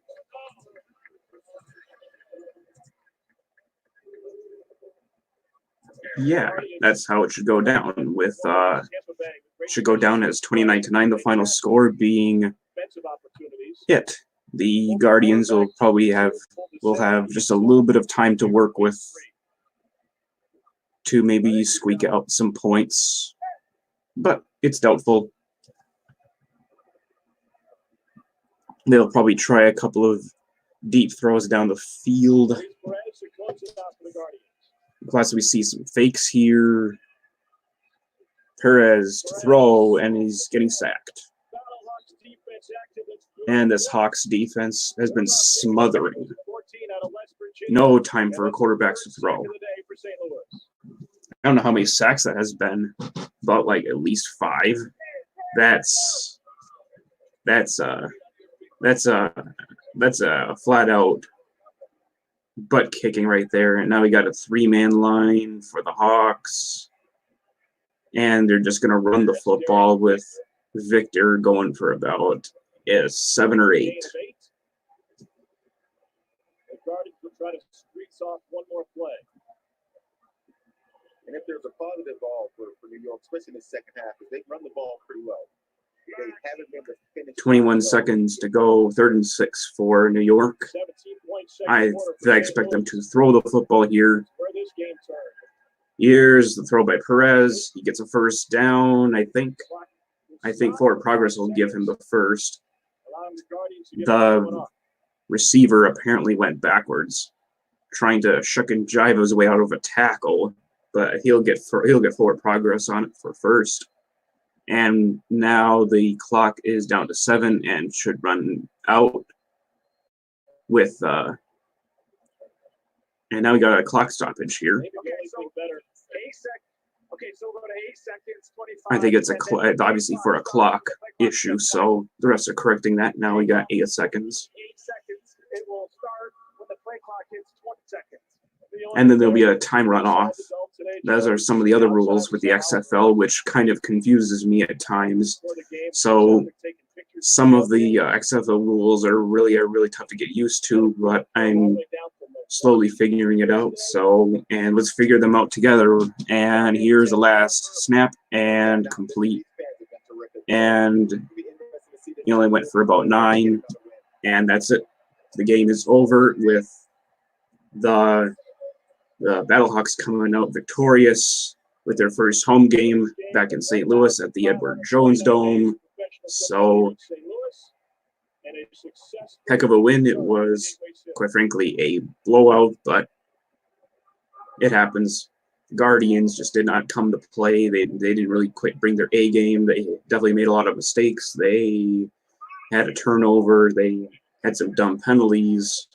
Didn't keep their composure at times, and they just weren't able to move the football because the Hawks' defensive front was insane. Quarterbacks had no time to throw. And the Vipers coming up next. It's Sports Center. A dominating physical attack for the Battlehawks. They cover the 10.5. Good victory. Hits in a defensive-minded appearance. Joey Galloway, Coach Bublick, and Marty McGrath are fantastic ESPN crew. I'm Tom Hart. So long from St. Louis. Time for Sports Center. And that should do it. Okay. I would like to thank everybody that joined in and stuck with me throughout the entire game. This was a pretty good one. especially if you're a Hawks fan, but not so much if you're a Guardians fan. So with that, this was definitely showing now the Hawks are a pretty good team. They should definitely be a team to be reckoned with, even though the odds for them are not really quite in their favor. That would probably go with DC. The defenders are probably 2-1 odds, but the Hawks, I think they're pretty good. They're pretty good. They've definitely shown today that they can do some things in this. They can do some things. They can win some games. They are now 2-1 on the record. So that is going to do it for this live stream of the Battlehawks versus the New York Guardians in St. Louis. So I'll catch you guys later. And I will do some more live streams probably next week for the Battlehawks game. And I'll probably have some more live streams coming up for some Packer content. And I may do some live streams for the Detroit Red Wings. If you don't care about the Red Wings, not a big deal. Hopefully, maybe I can get some more Wings fans on board, and we can enjoy some hockey together. And even if you're not a Red Wings fan, feel free to come on. We can do some talk. We can talk a little bit about football. We can talk all kinds of different things, just as long as it's civil, and we should be all good. So I'll catch you guys later. Go Pack, go. Go Brewers. Go Battlehawks. And go Wings.